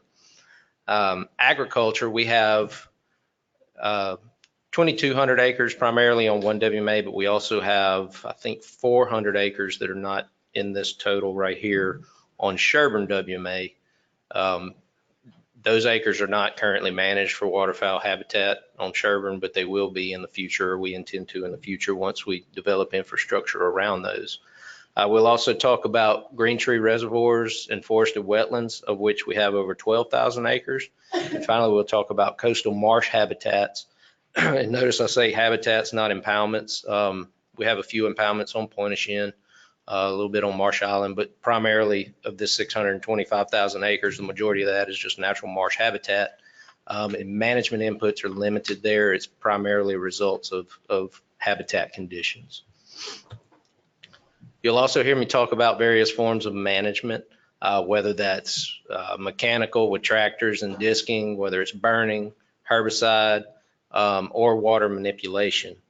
I will tell you there's a couple of common things that you'll see mentioned throughout this presentation. One is the mention of the late Mississippi River flooding. High water conditions, as you know, we had a record flood. Many of our wetland areas and our impoundments on our WMAs, drawdown was delayed quite significantly this year compared to normal. You'll hear me mention that maybe on some areas results may be pending or too soon for an accurate assessment of what vegetative production will be. It'll be for that reason. Many of these areas dried up late August. These assessments were done early September. So just keep that in mind when you hear that. Another thing you'll hear when I mention green tree reservoirs is that our mass surveys are pending. We don't know what mass production is yet. We're currently doing those surveys as we speak. Those results will be available at a later date. Okay, I'm gonna go by region in this presentation through statewide regions where we have impoundments on our WMAs. These are the different regions by color, and I'll go over those. And the red areas are the WMAs that I'm gonna talk about within each region. The green there in the center is, of course, the MAV. That's divided into the northern MAV and the southern MAV in this presentation. The orange is East Louisiana. That's primarily the WMAs in the Pearl River, Pontchartrain, and Maurepas basins. And then you have the coastal zone, of course, you all know what that is. This brown area here has nothing within it. We don't really have any waterfowl resources of any significance on WMAs within that geography. The blue in the northwest corner of the state, we have 4 WMAs there that I will cover. Okay, let's start with the North MAV. We have Bayou Mason WMA in the far northeast corner of the state in East Carroll Parish, Russell Sage WMA in Ouachita, and portions of Morehouse, Richland, and Caldwell. We have Beff, south of there, we have Beff WMA in Caldwell and a portion of Catahoula Parish. East of that, we have Buckhorn WMA in Tensas Parish. And on the far southern portion of this geography, we have Dewey Wills WMA in southern LaSalle and portions of Catahoula and Rapides parishes. So results by WMA. Bayou Mason, we have 2 small impoundments on this WMA totaling 95 acres. They're divided into the east and west unit. The east unit this year was dominated by cattail and Vasey's grass. Those are invasive plants, non-desirable plants that can dominate impoundments. And those were treated with herbicide, burned in August. Currently, they're being dissed or have been dissed as of last week, I believe. So vegetative production in there is none, although it does get better, I promise. So we started out with the worst one. The west impoundment was dewatered in late March. We had good results. We have good response to smartweed and sedges. All right, let's move on to some of our larger WMAs. Russell Sage WMA. This is a significant WMA in terms of waterfowl habitat in the areas that we provide such. We have the largest polygon in the center of the map there, Green Tree Reservoir, consisting of approximately 2,500 acres of bottomland hardwoods. That will be flooded on schedule this year. However, mass survey results, as I mentioned earlier, are pending in that. We also have the Potluck impoundment to the I think it's to the far east of there. It's 536 acres of cypress buttonbush swamp with some production of moist soil vegetation and smartweed. The other central impoundments consist of what we call Pintail Alley, the Beanfield, the North Farm, and the Observation Tower impoundments. That consists of approximately 938 acres of moist soil unit. Those were dewatered in July. That's a little later than normal due to prolonged flooding, but that's certainly not too late. Subsequently, they dried up quite a bit. We don't have the option of water delivery on these impoundments, and they got drier than we would like. Managers have implemented a variety of disking, mowing, other treatments to control non-desirable species.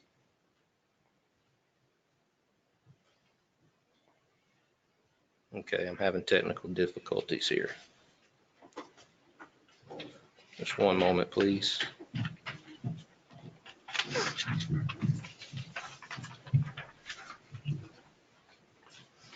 So the vegetative response on these impoundments is variable. Overall, it's poor to fair due to the prolonged flooding and then the lack of rainfall and significantly dry conditions following.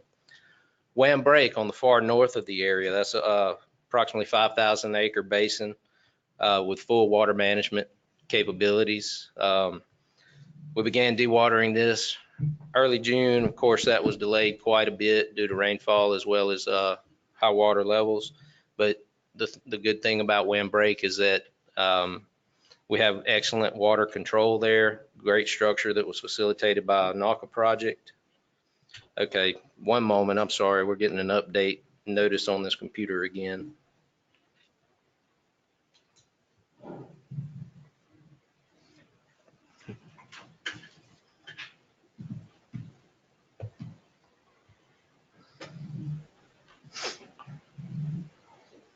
And I have no ability to remove it. It's coming, I think. So the arrow's not here.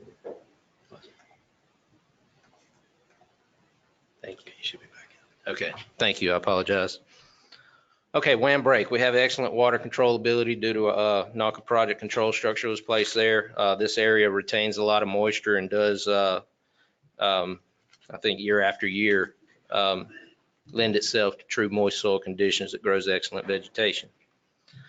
Okay, on the southern portion of the area is what we call South Bosco Tract. That is the 2,200 acres of agriculture that I mentioned earlier. This area is currently under an agricultural lease. Prolonged flooding, typically it's planted in rice as a rice farm, but prolonged flooding prohibited that or prevented that. And so the area was flooded until late June. We only had 129 acres of rice planted. We had 703 acres of late soybeans and 1,400 acres being left fallow for red rice control as well as production of moist soil vegetation.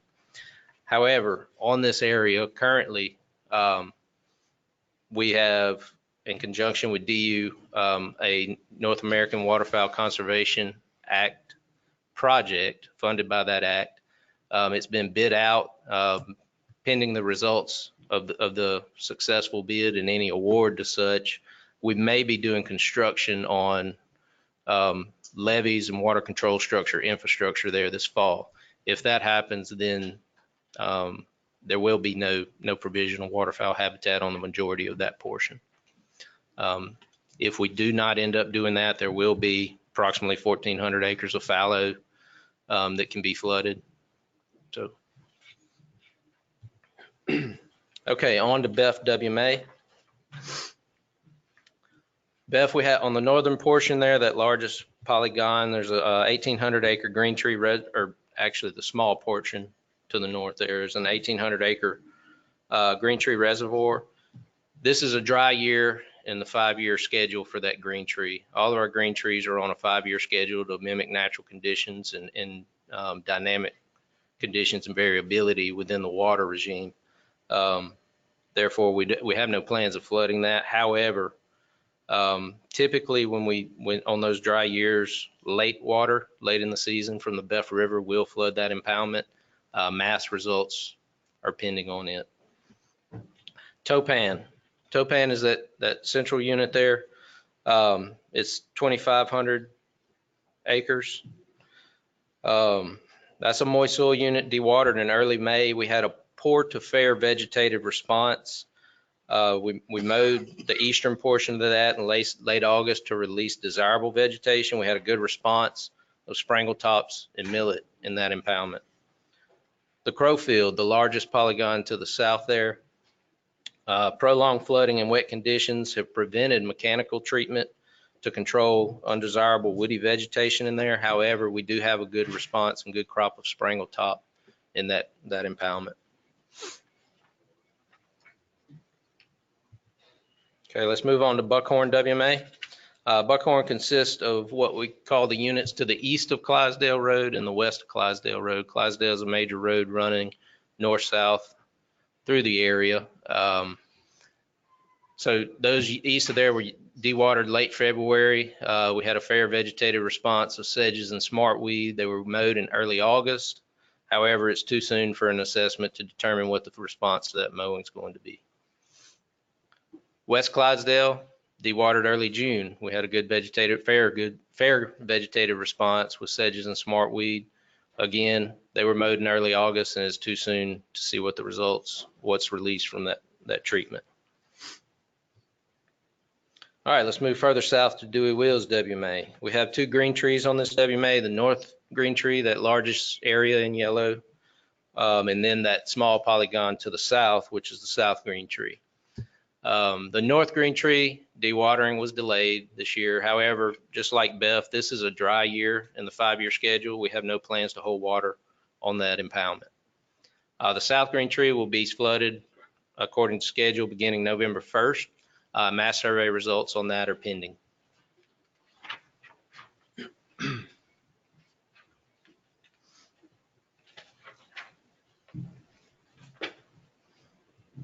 Okay, next we'll cover the southern portion of the MAB that consists of Richard K. Yancey WMA. Then I have these 3 grouped together because they're in close proximity and very, very similar. Spring Bayou, Grassy Lake, Pomme de Terre WMAs, and then Sherburne WMA. Richard Yancey, the Yaqui Tract totaling approximately 500 acres on the north end of the WMA. I apologize, there's no polygon on this, but it's on the far north of the WMA there. It had fair to good moist soil production. However, this area was reforested this past winter, and we will not be holding water on this portion in order to facilitate the survival of these reforested impoundments. I think you have to do that for 2 to 3 years. Is that right, Kenny? So for 2 to 3 years, we'll keep those dry in the wintertime to the extent possible. The green tree on the southern portion, that's that yellow polygon there. The mass survey results are still pending. Okay, the 3 WMAs in Avoyelles Parish, Grassy Lake, Pomme de Terre, and Spring Bayou. This is a complex of WMAs with various impoundments and waterways. Extended flooding and wet conditions, again, delayed drawdown capabilities and sustained high water levels, which impeded growth of moist soil vegetation. Production was poor to fair. However, my guys have indicated that along the edges and fringes of the existing water now, there does appear to be good moist soil production. We will have ongoing results reported on those. Sherburne WMA. We'll start with the south and the north farms. That's on the far eastern portion of the WMA. Of course, the southernmost is the south farm and the northern portion is the north farm. These areas experienced late flooding just like most. In fact, when our guys went and assessed this, they sent me a picture of it, and it was literally mud flat. Very, very soon in the assessment period, and too soon to really determine anything on terms of the vegetative productivity. Sherburne,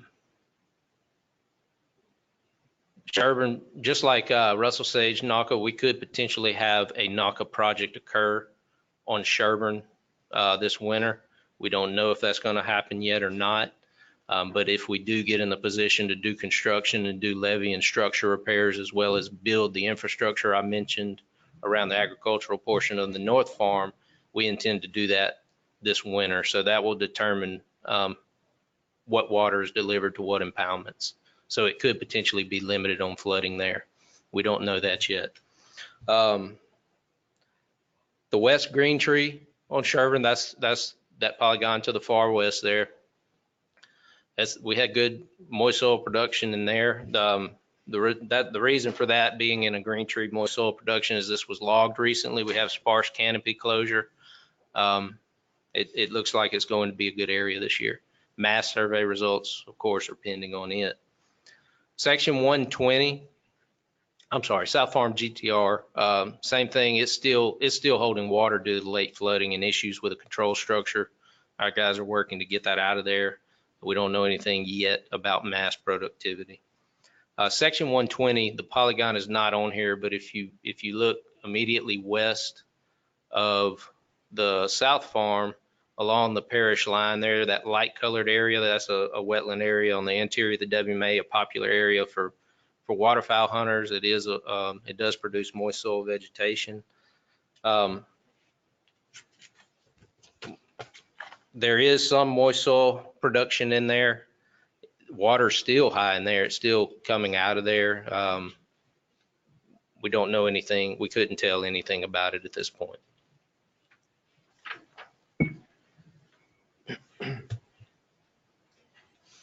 Okay, let's move on to the eastern part of the state. This is Pearl River, Joyce, Manchac, and Maurepas Swamp.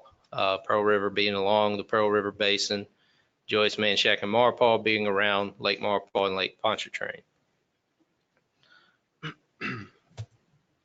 So Pearl River, when I talk about Pearl River, I'm talking about that portion specifically south of Highway 90, the yellow portion on the map there. Conditions there are favorable with good SAV, that's submerged aquatic vegetation production, and good Sagittaria production. Now, keep in mind, we're moving on to these areas as well as the coastal zone areas that I mentioned. Those are, in terms of management inputs, that's very limited here. These are just results of environmental conditions and seasonal conditions and vegetative production. Okay, Joyce, Manchac, and Maurepas Swamp. These are 3 WMAs, a massive WMAs totaling over 158,000 acres. They have a mix of cypress tupelo swamp, degraded cypress tupelo swamp, and open emergent marsh. So if you look at the map here, the areas in immediate proximity to the major lakes there, those tend to be more open marsh habitats. As you transition, I guess, inland from there, you transition into the degraded cypress swamp, which is fairly open canopy closure, a lot of emergent and moist soil productivity in those areas, and then you transition into canopied out cypress tupelo swamp with limited resource availability. In suitable areas, the production of SAVs and in certain portions capable of producing them, good production of moist soil vegetation such as smartweed, millets, and sedges occurred. So conditions do look favorable there in the areas that were conducive to growing vegetation. Okay, let's move on to the coastal zone. The coastal zone includes Biloxi to the far east there, and then you go to, Passalute to the far east, south. Biloxi and St. Bernard Parish, Passalute at the mouth of the river, Salvador, Timken, and St. Charles Parish, Pointe-au-Chien and Terrebonne and Lafourche, Atchafalaya Delta at the mouth of the Atchafalaya River, Marsh Island and Iberia Parish, and State Wildlife and Vermilion Parish. Keep in mind, Marsh Island and State Wildlife are refuges with no public hunting. However, they are under Wildlife Division management and worth mentioning in this report. So I only have one map for all of these areas. I think we can capture everything here on this one slide. Biloxi, we had fair to favorable habitat conditions in terms of submerged aquatic vegetation, as well as emergence like Sagittaria and Spartina. Passalute was average to below average SAV and duck potato, or Sagittaria. I'm sorry, I should clarify. Sagittaria is duck potato for anyone who may not know. I'll try to refer to it as that throughout the presentation. This is due to elevated water levels due to the Mississippi River. No surprise there. We anticipate an increase in these through October, and further results will be pending. Salvador Timken is an area south of New Orleans. The portion of the area south of the Cypress Lumber Canal, which is approximately 80% of the area, has average SAV production. The rest of the area affected by Davis Pond diversion are low, of course, due to the elevated water levels. Excuse me. Okay, Pointe-au-Chien. There's 4 portions to Pointe-au-Chien, 1 open marsh portion and 3 impoundments. There's been issues with buried due to stormwater overtopping the levees, which have hindered vegetative growth in those impoundments. The unmanaged marsh portion east of Grand Bayou had below average SAV production and poor in general compared to most years for the habitat there. All 3 units, the Montague unit, the Pointe-au-Chien unit, and the Grand Bayou unit, had below average to average SAV production. And Atchafalaya Delta, of course, just like the Passalute, at the mouth of the Mississippi. This one's no different due to freshwater and freshwater input and high water levels. We had average to below average SAV and duck potato production. It seems that there's a note in here from staff that in areas where the water remained clearer throughout the flood season, there is higher production in those areas. We anticipate that this production will increase throughout October, and further results will be pending on that. Lastly, in this region is Marsh Island and State Wildlife Refuge. They both have experienced average to slightly above average SAV in emergent production. Those areas weren't subject to the high water and freshwater inputs that the other areas east of there have been. Okay, and we'll move on to what I should have called that Northwest Louisiana. That's Bayou Pierre and Red River and DeSoto Parish, Bogcaw and Bossier and Webster Parish, Loggy Bayou and Bossier, and Soda Lake and Caddo. Bayou Pierre, we have the DeSoto tract and what we call the refuge. These are fairly small impoundments. I said the DeSoto tract consists of 37 acres. Right now it has little to no vegetation. We had to drain that for levee repair and water control structure maintenance. The refuge consists of 122 acres. We did a slow summer drawdown, which resulted in good production of moist soil vegetation. Bogcaw WMA. On Bogcaw, we have a green tree on the southern portion of the WMA. It's flooded until late June. However, it's since dried up and mass survey results are pending. Loggy Bayou WMA. The Green Tree Reservoir on Loggy Bayou, which is that portion, that polygon, southernmost largest polygon there. It's 124 acres. Mass survey results pending. The Whitehurst impoundment to the northern portion is a 35-acre impoundment with good annual and perennial smartweed production. The dry late season conditions have hindered productivity, however. Okay, on Soda Lake WMA, we have two impoundments, Egan Lake, which is 35 acres, and my apologies, this is Soda Lake. I don't have the correct Loggy Bayou map on there. And Middle Impoundment, which is 29 acres. Egan Lake is dry. It is dry with good production of perennials and annual smartweeds. And the Middle Impoundment is experienced low production of moist soil vegetation due to dry conditions. And that concludes the presentation. And with that, I'll take any questions. Thank you very much, Steve. Commissioner Corville? Mr. Smith, thank you. Outstanding presentation. Thank you. What I would say is this is an obvious indication that the work that you and your staff and the wildlife staff do for Louisiana's duck hunters and out-of-state duck hunters. So I'd say congratulations on all the work.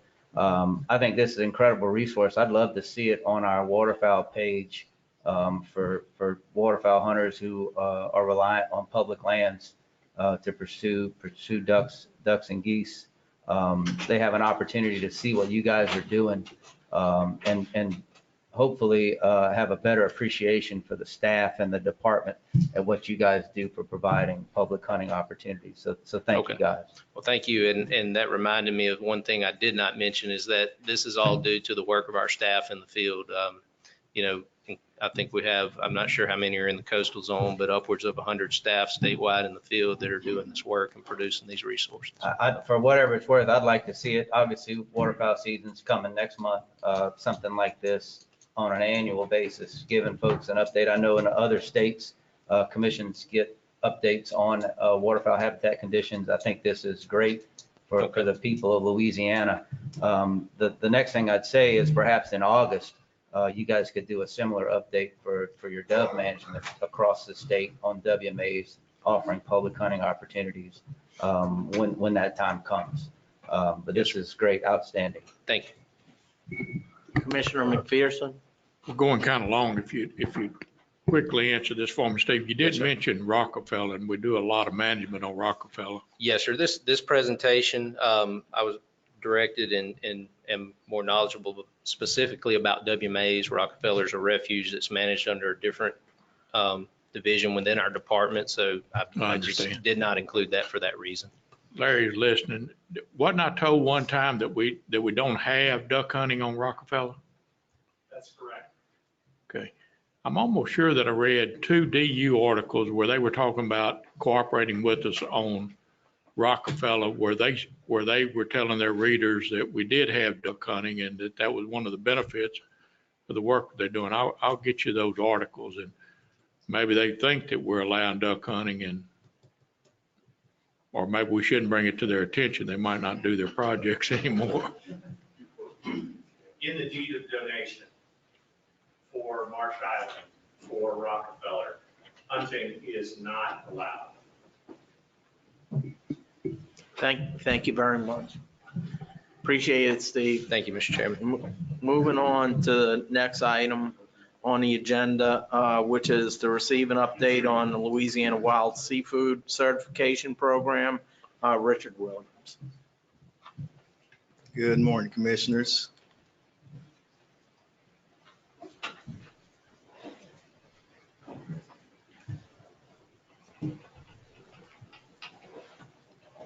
I get my arrow back on the laptop.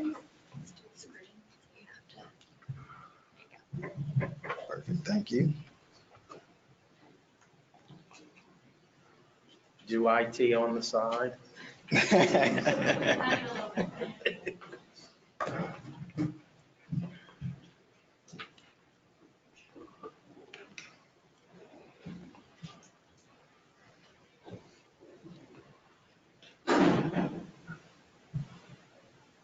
I guess while this is loading, my name is Richard Williams. I'm a biologist manager with Wildlife and Fisheries.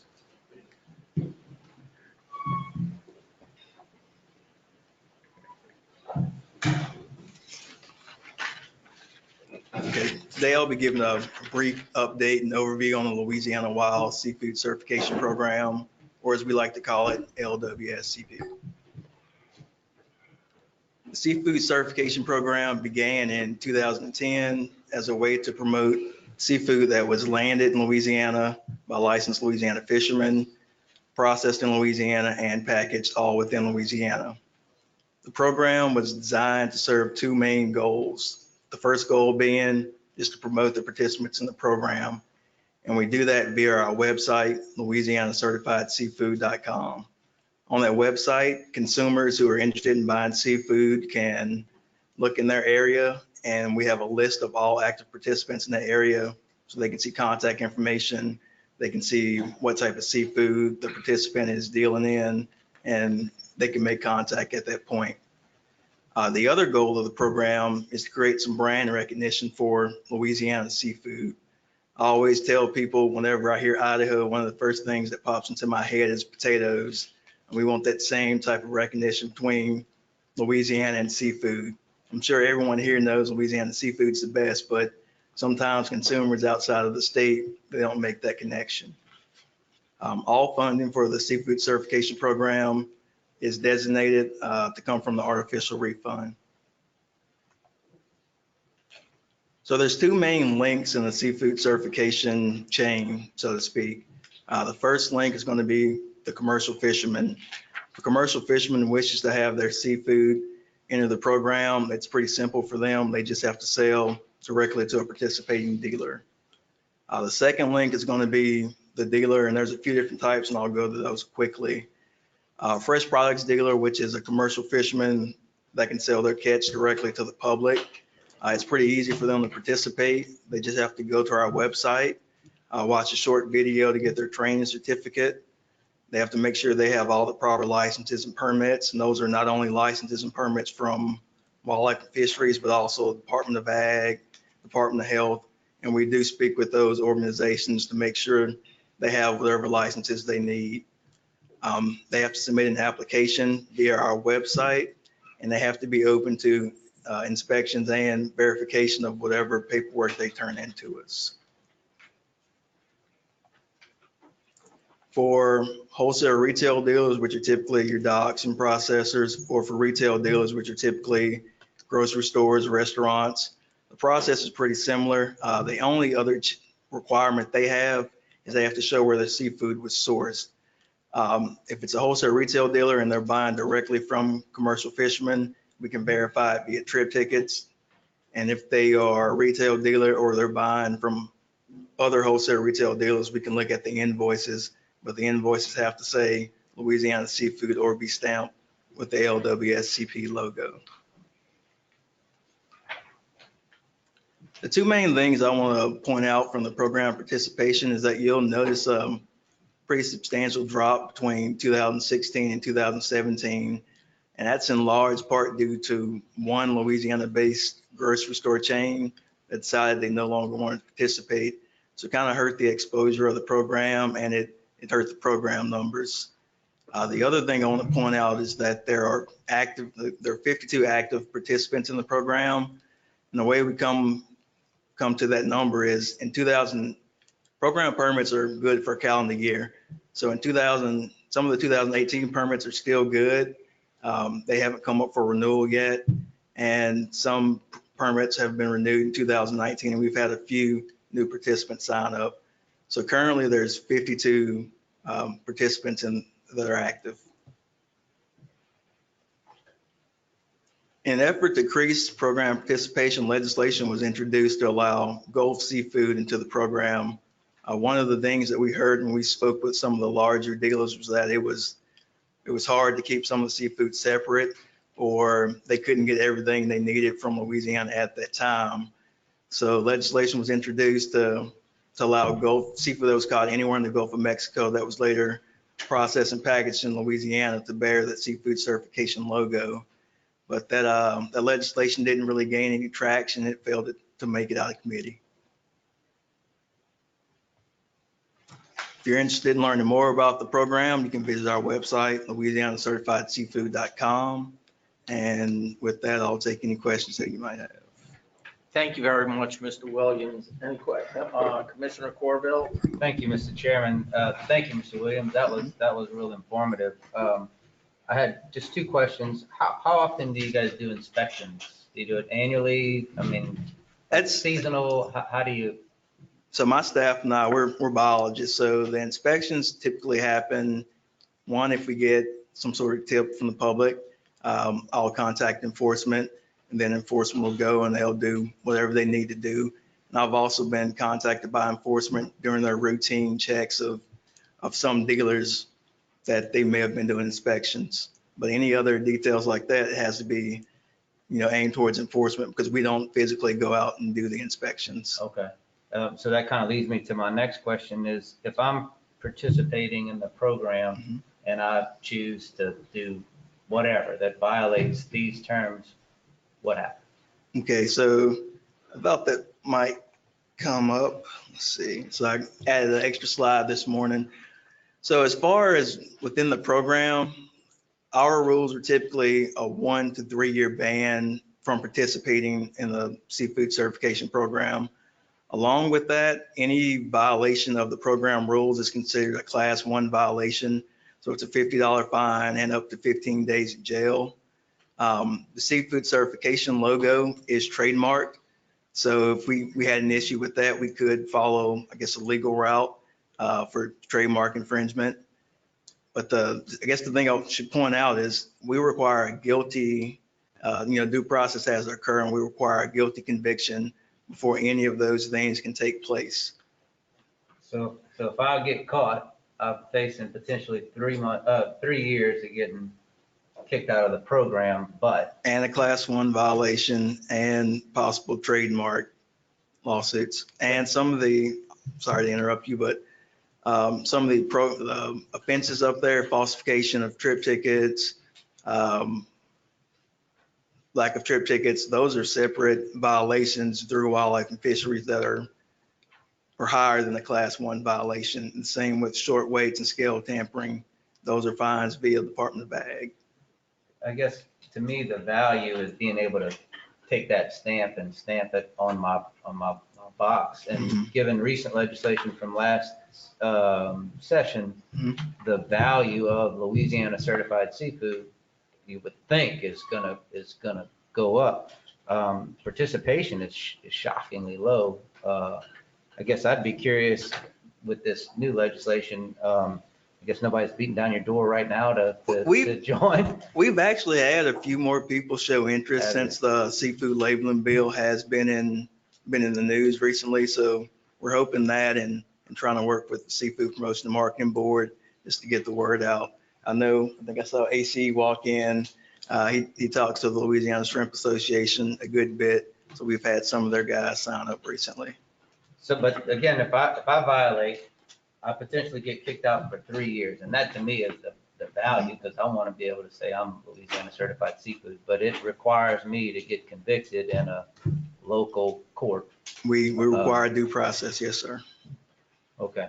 Thank you. I appreciate your presentation. It's very informative. Thank you very much. Appreciate it, Mr. Williams. Moving on to item number 12, receive an update on the 2019 recreational red snapper season. Mr. Jason Adrians.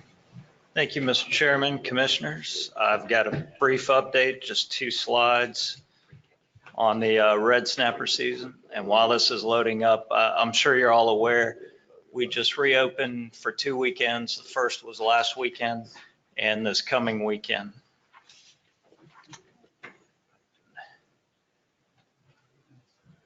All right. There we go. All right. So here we go. This is our landings table, and you all have become very familiar with this. This is the same as the one we currently have on the website. We won't have last weekend's landings until next week. So prior to us opening, we were at 94% of the quota, and 48 days. With these 2 extra weekends, we'll be at 54 days. And this is just that graphic version that you've seen before of where we are. And with that, I'll take any questions. Any questions from any of the commissioners? Commissioner Corville. Thank you, Mr. Chairman. We'll get data from last weekend next Thursday, theoretically. Correct, next week. So obviously the secretary has the authority to continue it, and you guys will do the best you can to give guys and ladies who are pursuing red snapper an idea how long this thing's going to go for. I've got a question. Are there any other states, Mr. Adrians, that have reopened their season based on their landings data? Mississippi, Alabama, and Florida all reopened for brief periods. Mississippi, I believe, was last weekend. Alabama may be this weekend. Alabama and Mississippi both did one more weekend. Florida just recently announced they're opening for 6 days coming up here, I believe, starting next weekend, 3 Saturday, Sunday periods. It'll be interesting to see what their landings were from this past year as we move into next year. I guess whenever that's available, if you guys could share that with us, it's a little surprising that some of those eastern states have the capacity to reopen, but who am I to judge until we get that data?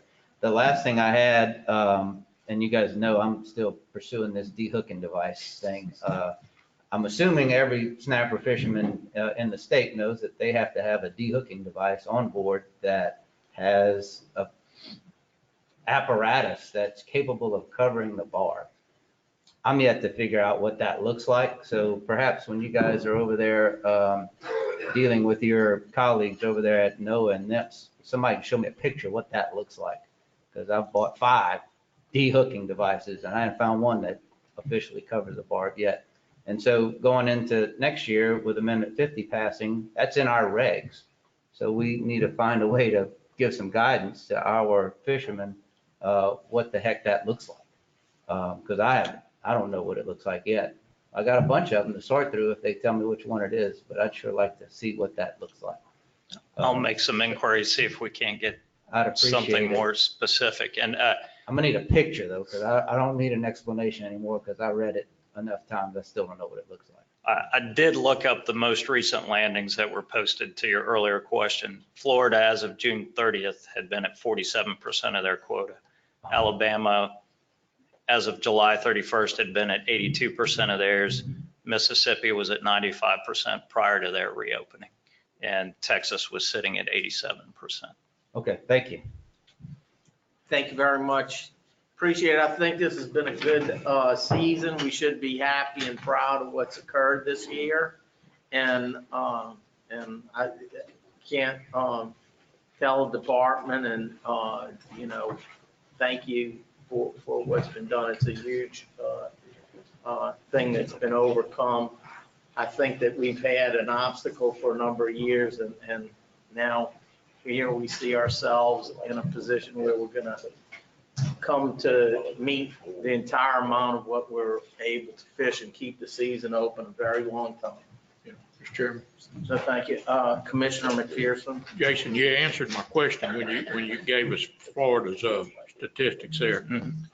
You said they were at 47% as of June something? June 30th.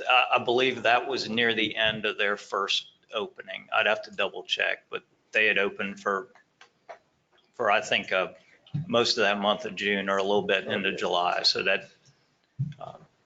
So they must have a tremendous lag time, which kind of talks about how great our Louisiana Creole is.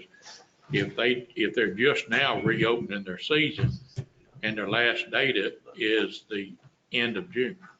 They still, with that Gulf Reef Fish Survey, I believe, rely on some MRIP data as well to come in. So I suspect they're dealing with that lag. Well, that may kind of explain why they go over. They're just guessing at the moon.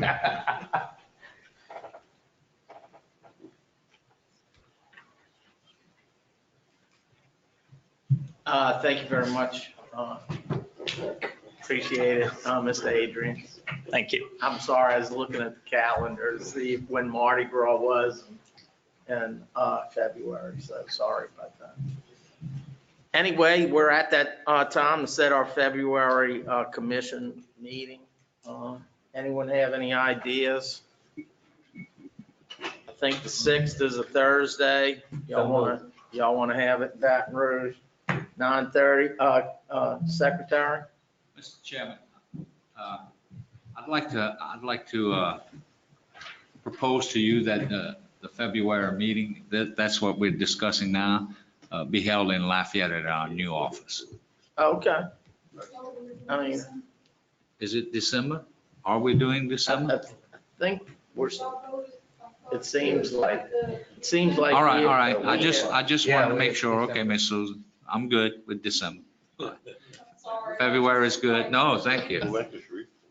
So, February, Baton Rouge, 9:30 on the 6th, or you want to go north?